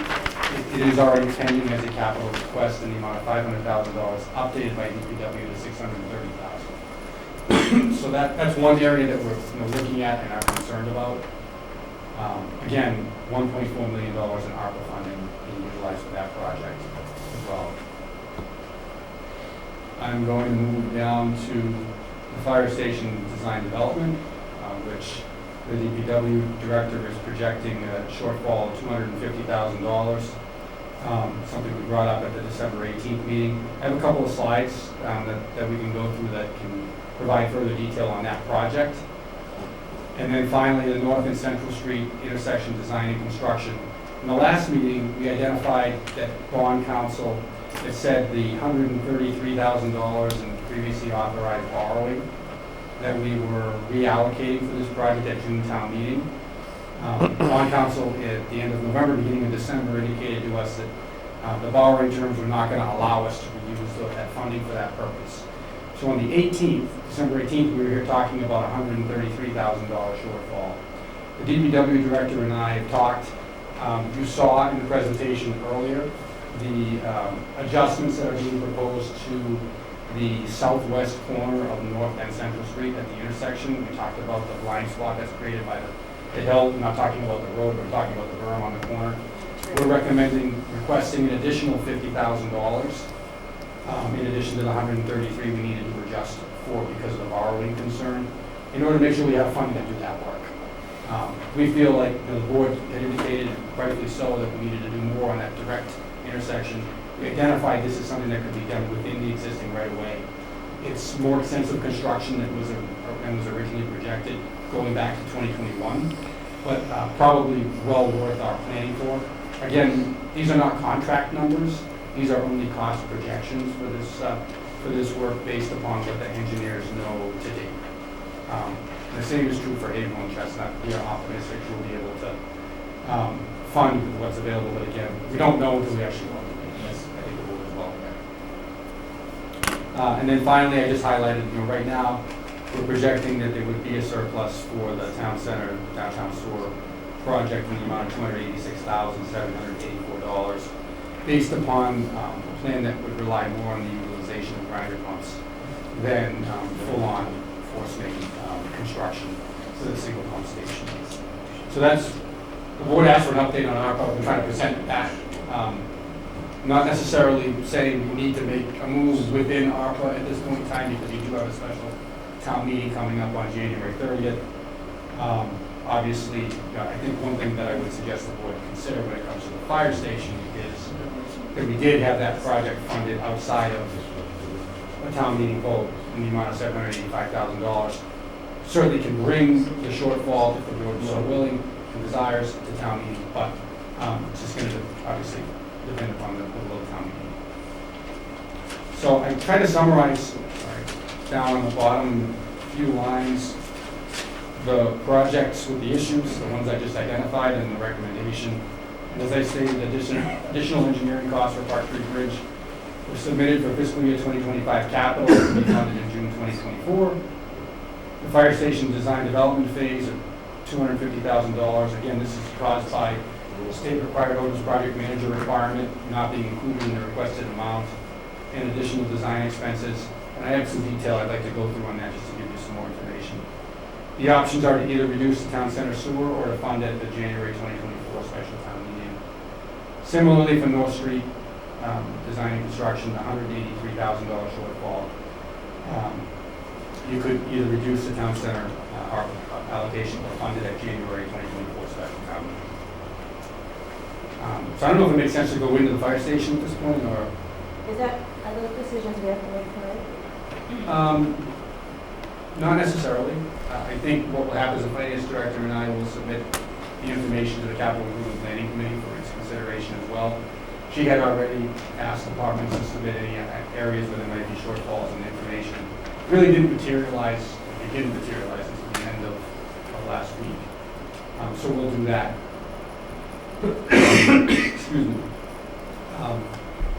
But, you know, obviously recognize it, at that point it'll be coming to you the night before the town meeting, to just make them aware, whatever feedback you might get from other folks. That's the information I need. It's sort of a summary. Again, we did put together a couple of slides on the fire station. No, I mean the night before. That would be the information hearing, yes, I'm sorry, I misunderstood your question. Mr. Williams. Just a quick question on the town center, downtown sewer. We're looking to realize some savings here because we're changing from a force main to a grinder pump system. If we stuck with our original plan, how would the budget be? We would be at like $2.2 million, I believe, was the rough projection. Be well over what was allocated. So for me, I was always expecting we were going to have to go to town meeting to make up the difference. Yeah, whatever it might be. Right. I think there was a capital project requested for that, you know, difference. We're still working through with the school department, which is a major stakeholder in this, because Batchelor School, their treatment plant, at this point, we're all impacted. So, you know, how accurate that number is, I'm only passing along the most recent cost projection. We haven't bid it out. I'm trying to share what we have for information, because that's what we're estimating. So the $286,000 savings may not be real. It could be even a couple of Yeah, So, right. So, to me, choose the term carefully. I want to relitigate our.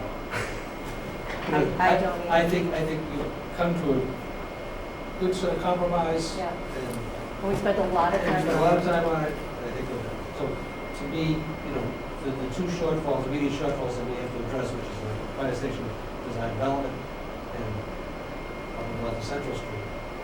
We have a special town meeting coming up January 30th. Yeah. Let's ask the public to appropriate cash, projects, and get us to a point on the fire station so that we have some definitive plans and cost estimates, you know, for June town meeting and the Central Street. We've been talking about, let's just get it done. You know, and again, it's a small piece of the pie as to what the additional costs are we're getting, using the federal money to get these projects done. So to me, I think, let's just bring it to the town meeting. That's why I asked you what the free cash amounts are. Right, my opinion. I think we have sufficient reserves to cover them. And again, as the town center, downtown sewer project was a little bit further along with the better numbers. Yeah. And then, but I'm not looking to start moving the funds around No. at this point. And we still have plenty of time. So the free cash is $4,351,109. 109. And we're talking $650,000 for.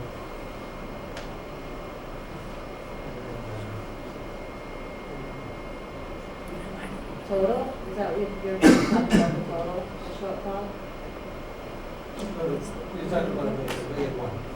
1083, if you do a January town meeting, take care of the $250,000 deficit, the $183,000 deficit, and purchase. Yep. What's interest? We don't need to come up with $130,000 in for ours. We don't. No, that's kind of separate. Right, that's okay. Okay. Okay, so, it still leaves us in pretty good stead. How does the rest of the board Move feel forward about with the that? projects and Mr. Studo, you good with that? Sounds good. Sounds good. Mr. Wallner? Just a question, where do we like our free cash numbers to be? To take out 1.1 million? I mean, I would say it was certified fairly high. Or I was saying very high, before we went into October town meeting. I think us going into town meeting at, we'd be around, I'm sure there was just under 3 million. 3,268 is what we I have think- left. I think that we're fairly comfortable with that, knowing that we have utilized roughly $1.3 million for debt service, right? Yeah. At that point, 300,000 for capital improvement plan, at least. So that's $1.6 million. So you're still at $1.4 million for warrant articles or one-time expenses, which is the exercise we've had to go through in recent town meetings. So I think that we're in decent shape at that point in time. Thank you. anytime we're accomplishing Yeah, some significant, significant. see a significant thing. Significant. I think we're all in agreement for that. I'm sorry. Mr. Gilberto, I think we're all in agreement. I can go through further detail on the fire station project if you need, but if you don't, I'm going to do that. We all embrace it. We're good. We're good. You know, we're all good with the fire station project. I think we're all on board now that it's a good idea to have a project manager in place. I look at the architects' work, makes sense. Take the win. Take the win. Take the risk. And run. Run. Joe's ready to go. If I had a rearview mirror, I'd be looking at my to see what the reaction is over there from these three. I saw one piece right there. Mrs. Oh, don't go, oh, you waited too long, Mrs. Hurlbut? My concern is, what's the backup plan? Because the fire station money is for an owner's project manager, and it cannot go forward without it. So if You're saying if town meeting on the 30th, votes against it? Is that what you're saying? What happens if you don't have 150 people? Oh, if we don't have the quorum. And the reason I say this is because we've had a number of special town meetings over the years, not as much recently, where people were in the audience on their cell phones trying to get a quorum together. It was a real problem. Hence, we stopped having freestanding special town meetings by and large, and always had them immediately before a regularly scheduled fall or June town meeting. So I think that some of these requests are not things like how do voters feel about putting an ice rink in IRP. That's not an ongoing project, that's a task. Some of these other projects are ongoing and are time sensitive. And so, that's my concern.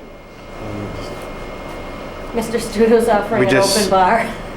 Yeah, that'll get us a few people. I But- mean, do you have any, No, I mean, we just take it one step at a time. So, but I mean, we'll see. This is the most direct path right now, and then after that, I mean, we'll just have to see. yeah. But talking about the 300 different what ifs for the next 2 hours, I don't think is going to help. Right. We're gonna hope for the best.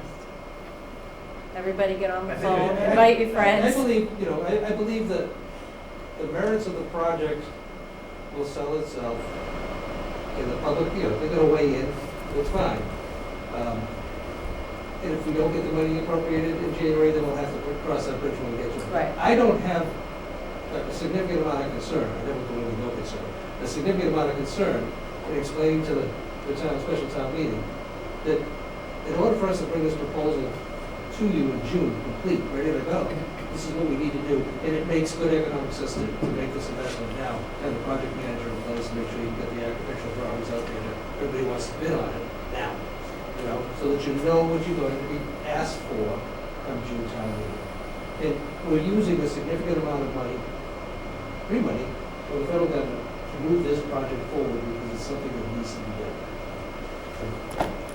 Mr. Pellegrin? I don't think anybody's thinks the town meeting won't pass it. I think the fear is we can't have a meeting. Oh.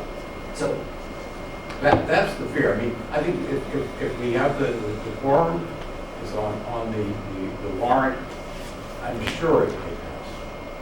Okay? But if you can't vote it, if you don't have a quorum, then you get a different problem. Right. My other concern, It's not just with this issue, it's with the other issues too. All of these are important from a Yeah. family standpoint. but my other concern in looking at this here in the money for the town center sewer, Yeah. I don't think we want to get ourselves into a position where we've got $280,000 of unspent ARPA money. I don't think we'll have any problem spending any. We will not. residual Just funds. within the time.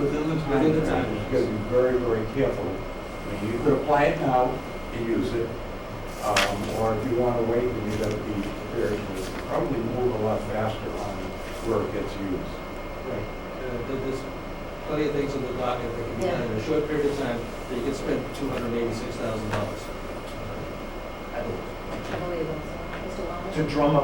To drum up attendance, I would be encouraging for like the fire station, the facility master planning committee should be telling to write some articles in the transcript. Let people know what's going on. What's that? Can't hear you. Oh, I'll say it again. I would be encouraging for the fire station that the facility master plan committee start to put together some press releases about what that's about. Because when I read this, I can't figure out what it's about. But Well, if you were to, no, you don't have to respond right here. So I'm encouraging that, and whoever, you know, the rec department, or whoever, should be also writing articles about the 1 Central Street and how that would benefit the town in the long run. So I think if we create some awareness, I think people will come. Because if they know that 1 Central won't be there if they don't vote for it, or that the fire station project is coming to a halt, I think people will be concerned and will come out and make an effort to meet it. So I'm encouraging anybody who has responsibilities for these projects should be taking on, get out the pen and start writing some Get articles. onto the community You know, page. Get on the community connection, start to let. Everybody reads people- that. Because if I just look at this real quick, I get 1 Central, I'm not really reading the budget, I'm not going to spend time looking at it, I'm concerned. Start a buzz on that social media. Yeah, start a buzz. Get people talking. Get the word out, that'll get, and tell them, if you don't have Right. 150 people, this is not Check. going to happen. Check. yeah, but can I say, but to talk, 1 Central Street is one thing, but to talk about projects they haven't even decided on yet, looking for mega money, people aren't gonna be, I mean, they'll be fighting that tooth and nail. Well, at least we'll get the quorum. We'll get them there. Maybe, but We'll then get the you quorum. lose, then you might lose the money, because. We might. No, that's, Who knows? no, that's true, that's okay. I'm all in favor of the debate, the discussion. You're looking for We money need the for quorum. projects that aren't even decided on yet. Yep. It's like, hello? All right. I mean, must have more money than God, apparently. I don't think God has money. All right, anyways, that's a A lot of gold up there. practical way to drive it up. All right, talk it up. Get people out to town meeting. Golden gates. All right, are we ready to move on? Recycling committee? Thank you, everyone. Thank you, Bye. Chief. Have a nice night. Thank you. By the way, Joe, Thanks, Kim. Thank you, people Joe. in Common Public Works for the job that you're doing, continuing to do. I know, right? Yeah, they're doing a great job. You're doing a great job. Thank you. Thank you, gentlemen. Cold. So I think John Rogers is on. Yeah, I see John Rogers and I see Daniel Greenberg on there. Hello, Mr. Rogers?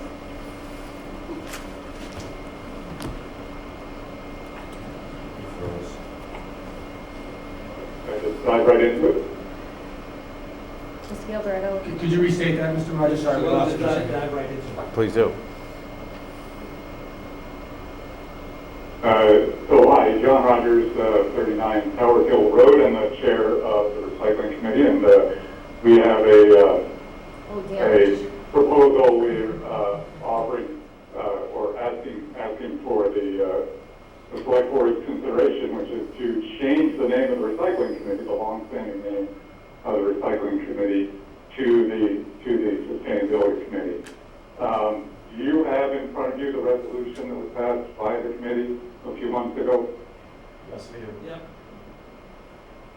Okay, so you can see that what we're looking for is to expand the mandate. And I think the sense of the committee is that the breadth of needs and opportunities that our current mission, that there are a breadth of needs and opportunities that our current mission doesn't cover, and that our name doesn't convey things that we can be a resource for the town on, including with the public and outreach, the public education and outreach that I think we see as having been a key part of what we've done in the solid waste department. I think we can continue to be a resource for DPW Director Joe Parisi, who is great to work with, has been very supportive, very engaged. But we're really seeing needs and opportunities beyond what the word, and the mission of recycling conveys. So we are looking for your positive vote on the resolution that the committee has approved and put before you. Madam Chair, through you, I'm not able to display the resolution, unfortunately, due to the technical issues. Otherwise, I have enough on the screen. But Page 40 of that pack. Oh, was that, I'm looking for it. My computer's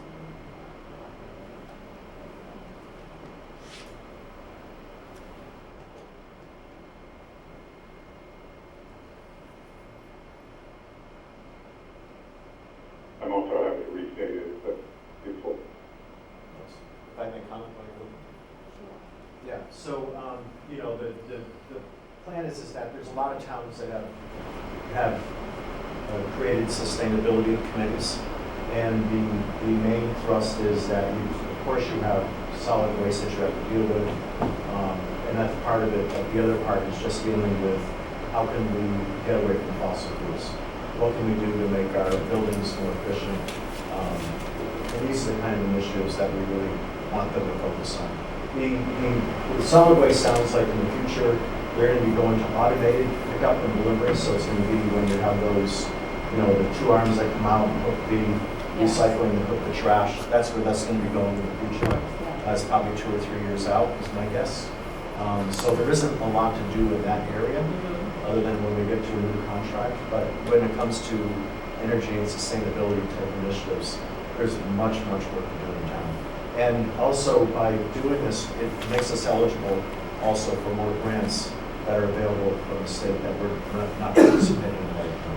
So I had, probably 9 months ago, I wrote up, and Leanne, you and I both looked at that, is that there's a lot of opportunities that we're missing out on for money that we can be taking advantage of, and that's what this committee can start to bring forward. Some towns have brought in $2 million, $3 million from participating in this program, state program, for the last 8 or 9 years. So we can also participate in that. And really appreciate, John Rogers and the committee taking this on, because they have a full plate, but they want to do more, and they've also had some, the private group that's come in to work with you as well, which has been very helpful as well. So I'm encouraging the select board to move forward. I can't find it. You want to just read it, John? Well, it wasn't Could long. you? Could you just read, John? Sure. Yeah, I'm happy to. What we suggested as a mission statement, with the mission of the Sustainability Committee, is to advise and support the town on climate and solid waste disposal issues, and to promote efficient and environmentally friendly programs, such as in the areas of clean and renewable energy, water conservation, green building standards, a more efficient town fleet of vehicles, recycling, composting, efficient reuse of resources, and environmental education. So pretty broad, and what we were really looking for was a broader mandate that would allow us to look for opportunities, to pursue those opportunities, to support the town in pursuing those opportunities. There is money out there that takes time, that takes volunteers, but just trying to create a framework that will allow us to engage on more of these issues as the opportunities arose.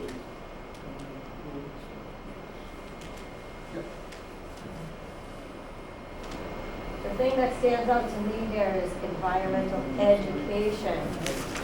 You know, that's always what I love. Educate, don't mandate. That's my favorite part of that. It seems like you're going to be taking on a lot. It's a big, it's broad, very broad. I mean, do you feel like this is that big of a charge should be under the umbrella of one committee? Well, there is an existing energy conservation group that has embedded a number of years. This group has shown consistent effort to bring forward new ideas, explore new ideas, and knowing the committee, there's many individuals who are very motivated to study and learn and bring forward new ideas. So I think this right now is our best hope. And if for some reason it gets so big, we have to break it up, then we break it up. But I think for right now, nobody's doing anything. So this would be a way to get it going and make it happen, which is not happening right now. So this reminds me of, you know, the Veterans Committee and the Memorial Committee, which kind of the same thing was happening. The Memorial Committee was kind of not happening. So we are in the process of merging them, so that this is the same thing. this would be one. So would you be taking that energy Yeah, I mean, that has committee and would you be merging that? Because it doesn't exist. I mean, it exists in name only. Yeah, it's not active, it hasn't been active. so there's no members, there's nobody. Not to my knowledge. If there are members, there may be legacy members that are going to. So we'd be Many. dissolving that. Yes. Right? Yeah. Okay.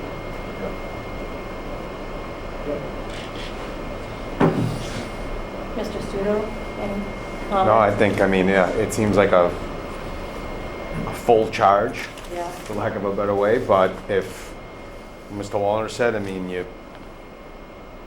if they hit on all of these and it needs to be expanded or just put under the purview of others, which I think is the main point, right? That if you do hit all these, that means something's working, because there's a lot here.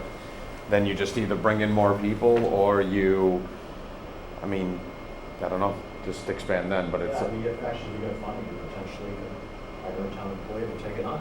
But I think if you could really bring in that much kind of savings. I mean, I don't know where it's gonna go. A lot of opportunities, that's for sure. I mean, I do know when I was liaison to that committee, it's a great committee with a lot of invested people. Yep. So I have full confidence that this committee can handle it. Mr. O'Leary, did you want to say something? Yeah, I mean, I certainly appreciate their initiative here. Yeah. Ambition. Stepping forward and saying, listen, we have an interest, we have a group of people who've already been doing a significant amount of work here. And this is such a crossover thing anyway. When you talk about environmental issues, when you talk about recycling, when you're talking about energy conservation, when you're talking about alternative energy, it all crosses over. But you know, they're taking the initiative here. I think it's either we applaud it for it, or they should be supported. And I think what's going to happen is as just the name itself is going to, I think, attract more people to volunteer, because it is so broad as to what they can look at, initiatives that they can undertake, and they're actually going to see some successes, which again breeds more people willing to participate. So I think I appreciate them bringing it forward, to supporting it, and I think we should. Just looking at it now and knowing what some opportunities are, just with running municipal light, what we can be doing you know, that are not. That other towns are. Is significant. And so we can start partnering with people that are already serving our community, who will also have a community. So I say, you have my full support. You know? So it's a great idea. I appreciate you bringing it forward for our consideration, and so we should embrace it. I appreciate all your hard work. You know that I still will fight mandate. We can fight about mandates later. Yeah. Let's get some initiatives here to fight over. You know, we need something to fight over. That's okay. That's all good stuff. Do we have a motion for that? Yes. You really are slacking off one meeting. No, I thought Steve was taking over. Hand it over. All right, Madam Chair, I move to change the name of the Recycling Committee to the Sustainability Committee and further to establish the following charge for the committee. The mission of the North Reading Sustainability Committee is to advise and support the town on climate and solid waste disposal issues, to promote efficient and environmentally friendly programs in areas of clean, renewable energy, water conservation, green building standards, a more environmentally friendly town fleet of vehicles, recycling, composting, efficient reuse of resources, and environmental education. Second. I have a motion and I have a second. All in favor? Aye. Oh, do we need a roll There's no call? one voting on what we No. Okay. Yeah, we're okay. Thank you very much. Check. Thank you. John, Dan, everybody. Thank you very much. And to Ms. Gonzalez's point about mandates, just on that mission statement, I think this creates the state to pursue things as they come up and as they would most benefit the town. It does not obligate us to work in each of those areas every month or even every year. But really appreciate your vote of confidence for this idea and your support. Thanks very much. Thank you for And your thank you, Rich. volunteering. Yep, my pleasure. Select board policy update discussion. Madam Chair, through you, I put this on there, and I think I spoke briefly with you as well the other day about this. This is really just intended to start a conversation about the board's policies. Board members are probably aware there's a number of different policies that govern a number of different facets of what goes on in town government, from high level all the way down to the daily operations of town government. There are a number of things that are, I would say, in need of being updated in terms of those policies. There are practices that are in place that probably are best serving us if they are codified in policy. So I really just wanted to indicate to the board that we in the town hall are looking at those policies and hope that you'll be willing to receive some recommended updates through the normal policy process, which is generally conducting a first and second reading to approve those policies. There's a number of different examples I could give, but the one that's coming to mind is with regard to ambulance abatements. Policy allows for the town administrator to abate in the case of their ability to pay is an issue. Doesn't set a standard. So I inherited a standard from my predecessor, probably inherited it from his predecessor. Yeah. It's not actually written into a policy. It probably makes sense to have it codified in the policy and to make very clear how the decisions are being made. There are human resources and personnel. Just in relation to that one there, I mean, that the ambulance abatements were brought before the board annually for us to vote on individually. And then we decided, okay, instead of naming names and stuff, we would just collectively waive these fees. And then it was determined we really should be doing this. So we pushed it off onto under the desk that now sit behind. Yeah, no, well it specifically didn't set dollar amount standards or mean standards because everybody's circumstances are different. So. Okay, we can consider But that. I mean, we could talk about that. I'll take that into consideration again, when we come forward. There are personnel policies that are out there that we have that we hand to employees that have not been adopted as policies, but should be.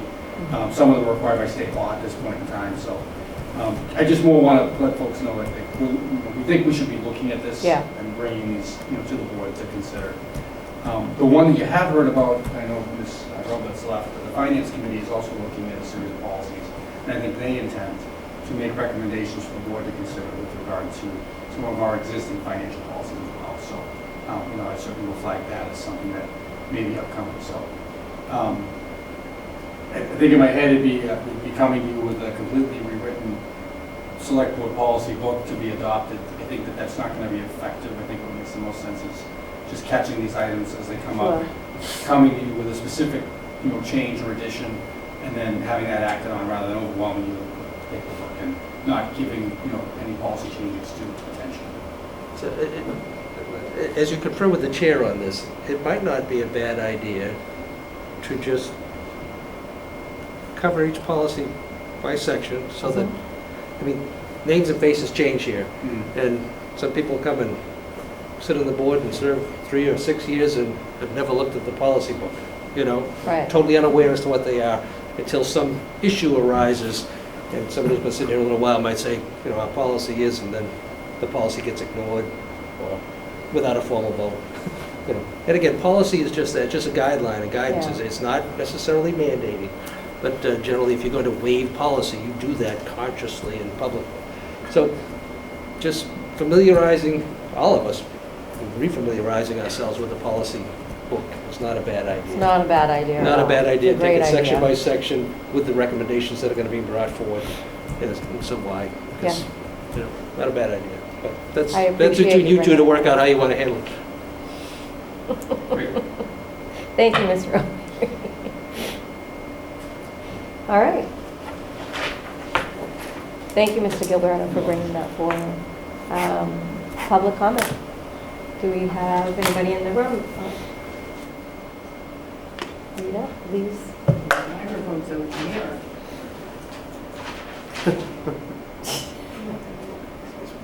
Thank you. I was intending to speak tonight just on the, under the public section, to ask everybody in town, please, and I know they mentioned it tonight, but I'm asking for Parks and Recreation and Land Utilization Committee to please show up at that town meeting on 1 Central Street. It's extremely important, and Recreation took the vote tonight with the first committee, I think, to finally have a meeting after that to vote that it's in the town's best interest to please ask everybody to support the purchase of that property. And about 30 or 40 years ago, probably, when I got involved, there was a piece of property, the McLean House property, beside what is now the police and fire station. And I remember it was one of those meetings that we went to, and they were only asking for about $280,000 for it, or $208,000. And I just thought it was a no-brainer. Of course, this is going to pass something that's beside the police station. At the time, the selectmen voted then in finance, so we don't need it now. I want to remind everybody, you cannot make land. Right. This piece of property is extremely important to Parks and Rec and the whole town. And for all those people that have come to our barbecues, our fundraisers, that have said to Parks and Recreation and the LUC members, and the things we volunteer on, if there's anything we can do for you, tell us.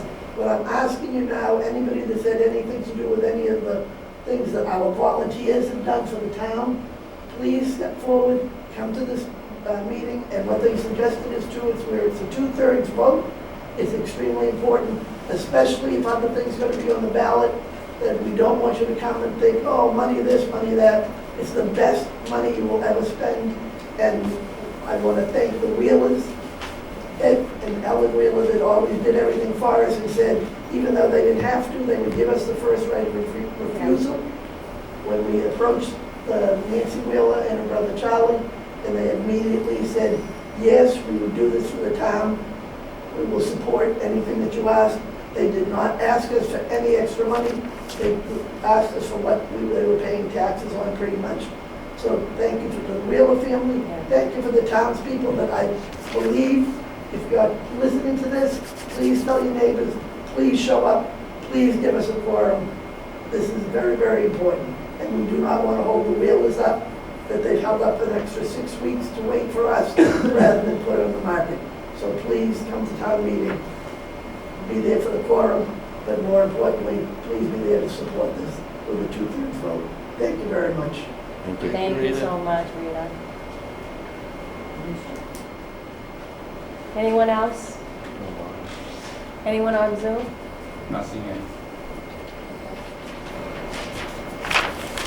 We are going to table the appointments tonight because we don't have a full board. So we will move those to the next meeting.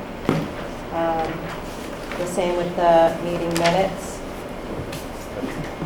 Madam Chair, if I may, maybe even with the set upcoming schedule, especially with Kate's schedule, yeah. I'm saying if we. Yeah.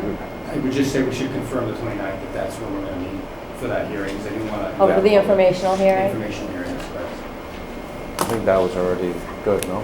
Isn't that already on? I don't think so. I don't think we had any. I don't think we had talked and about I think that. the chair and I may have reached when we scheduled even tonight. Yeah, but it's a Monday night, so I'm assuming that it would be okay for Kate.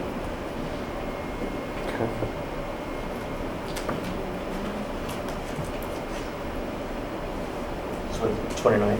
Is that Yeah. right? 29th for the informational hearing. And we can set the remainder of the budget hearing. Yeah. Meeting scheduled through June at that point in time. I will just note, I believe the date we had in the packet as a draft for the Saturday budget hearing. It's not confirmed, it's March 2nd. So I just want to make folks aware of that. Yeah, I agree now. March 2nd. Saturday, March 2nd. I have that in.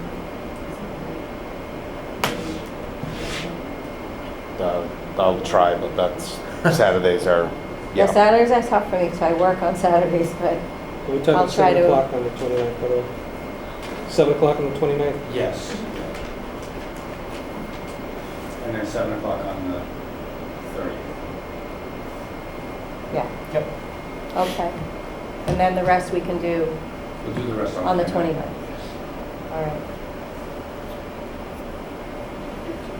Actually, I know we're going to pass over the minutes, but I would advise that we do read the minutes that were released, Yeah, just for the okay. You have those? What was that one? I'm sorry. On the agenda, we have the listing of the minutes that were released at the last executive session. I would ask that we read that, just to let the public know that we voted to review all of those minutes. And it should be right on the agenda, Rich. Right on the back. On the back of this. Oh, I'm sorry. Okay, gotcha. All right, so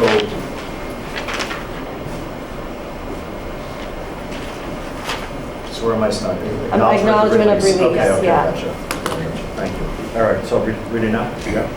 Acknowledgement or release of following executive session minutes as the purposes of the executive sessions have expired.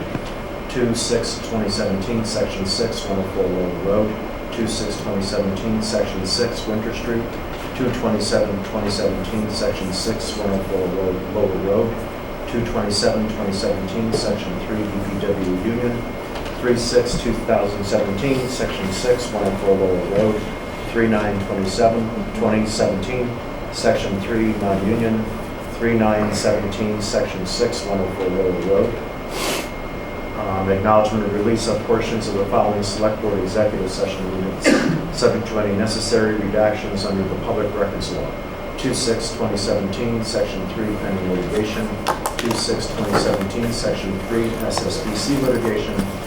3/20/2017, Section 3, SSBC litigation. And the third section, acknowledgement of review and continued non-disclosure of portions of the following Select Board executive session minutes, executive session minutes. 2/6/2017, Section 3, Library Union.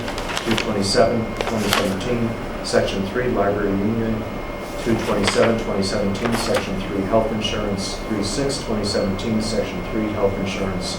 3/20/2017, Section 3, Health Insurance. And 3/20/2017, Section 3, Credit. That's it. Thanks. So noted, thanks. You're welcome. Legal bills?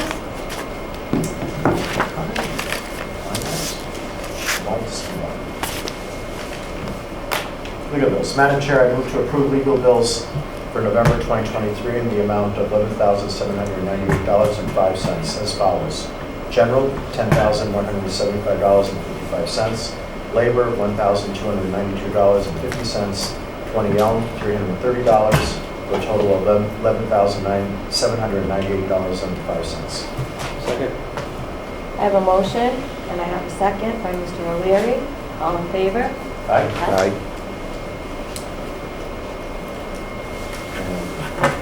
Town committee report. Oh, that was it? No more. Yeah, I don't see anything else. Town administrators report? Madam Chair, there were two items. The first is, we were, at the last regular meeting, able to recognize Leah Baines for her service. So we do have a vacancy in the position of conservation agent. Unfortunately, the request for proposals that we solicited from didn't yield any interest, which a bit surprising given the amount of people who contacted us during the procurement process and were interested in submitting bids, but they didn't actually submit anything. So I've had some conversation both with the staff and with the chair of the commission. Haven't quite had the opportunity to talk with the liaison as well, but I'm expecting we'll have a temporary solution in place to keep things moving for a permitting standpoint for conservation. And we may need to look to do something a bit different than we normally have done, which was to hire a contractor basically to do work, even though Leah was with us for a number of years. We may need to look to bring somebody on in some sort of an employment capacity in order to address that. So if anyone has experienced any sort of disruption over the past week and a half or so, I think that that's going to come to an end this week. I haven't heard any complaints at this point in time, but I can see things will start to stack up. So I just want folks to know that we're working on it, trying to get through it. It's a specialized field. There are not a ton of folks out there with the capabilities, let alone with the capabilities to the extent that Ms. Baines had them. But we are working and thinking outside the box to try to come up with something that will address us both temporarily and long term. If anyone has any particular concern, you can contact me directly, including the members of the public. The second thing, I just want to recognize Greg Phipps, the general manager at Reading Municipal Light Department, who responded to me by a text message this evening. For those who are looking to know, the report was a tree branch that fell across the primary that ended up causing several hundred folks to be without power for roughly 48 minutes. There are 39 that are still out, but they're working on it. They did get a lot of calls. And the crews have been hustling since yesterday morning. The snow became a snow and wind event. A snow and weight event, affecting a lot of trees in town. So, he just informs me that they're working through it. They've got the number down to a few customers. The flickering seems to have stopped from what I've heard. I've not been able to test the internet here again. But, we are keeping an eye on Wednesday's weather, which will bring a lot of rain and again, the opportunity, potential for additional things. So, those preparations continue to be underway. Folks who are concerned about ice damage, please try to clear your route to the extent that you can, or at least pull the snow away from your gutters. Catch basins and fire hydrants, we ask if you can take them out to help us out, we appreciate it. And that concludes my report, Madam Chair. Thank you. Can I ask a question? Sure, Mr. Wallner. Just a question. I know we're focused on 1 Central Street and that January 30th, but are we still planning for an April sewer special town meeting? So do we have any update on that? Right now, it has been for a late March or early April special town meeting relative to the wastewater project. We hope to have an update potentially with information from the vendors that we've brought in that we've asked to give us additional information in response to questions we received. So I think we put a scope of work out to Kleinfelder and FXM and Wright Pierce. They need to get back to us with information that we're going to bring to you. Our hope is to be able to do that at that January 29th meeting. So that'll give us, I think, hopefully a better idea of what's the schedule moving forward from there. So I see 2 months then from that period to go into the public. And so are we good on? Without that info, it was just redundancy. So that's going to have to do. But without that, those questions that were asked, we didn't have the info. So we can't. It was just, we were answering the same questions. So we'll do the best we can at that point on the information sessions. So. I don't know how far I can go. You can cut me off at any time. I don't know what the questions are. Just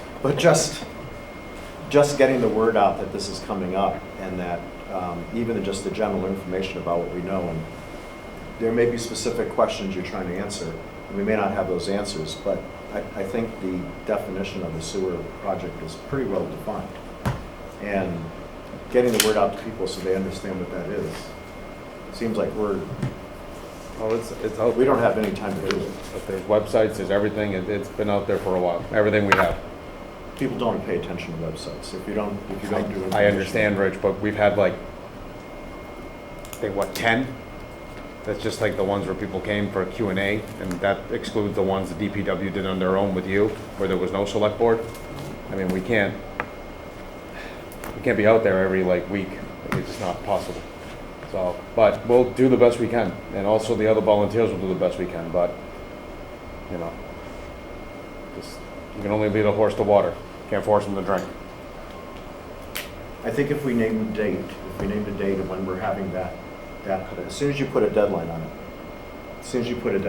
then. I would wait, I would strongly suggest you wait for the 29th for some of these answers. So, based on what I've been told. Okay, thank you. Thank you. All right, do I have a motion to adjourn? Yep, Madam Chair, move to adjourn. One second. I have a motion to adjourn. I have a second by Mr. O'Leary. All in favor? Aye. Aye. Thank you all for coming. Thank you very much. Did we say aye?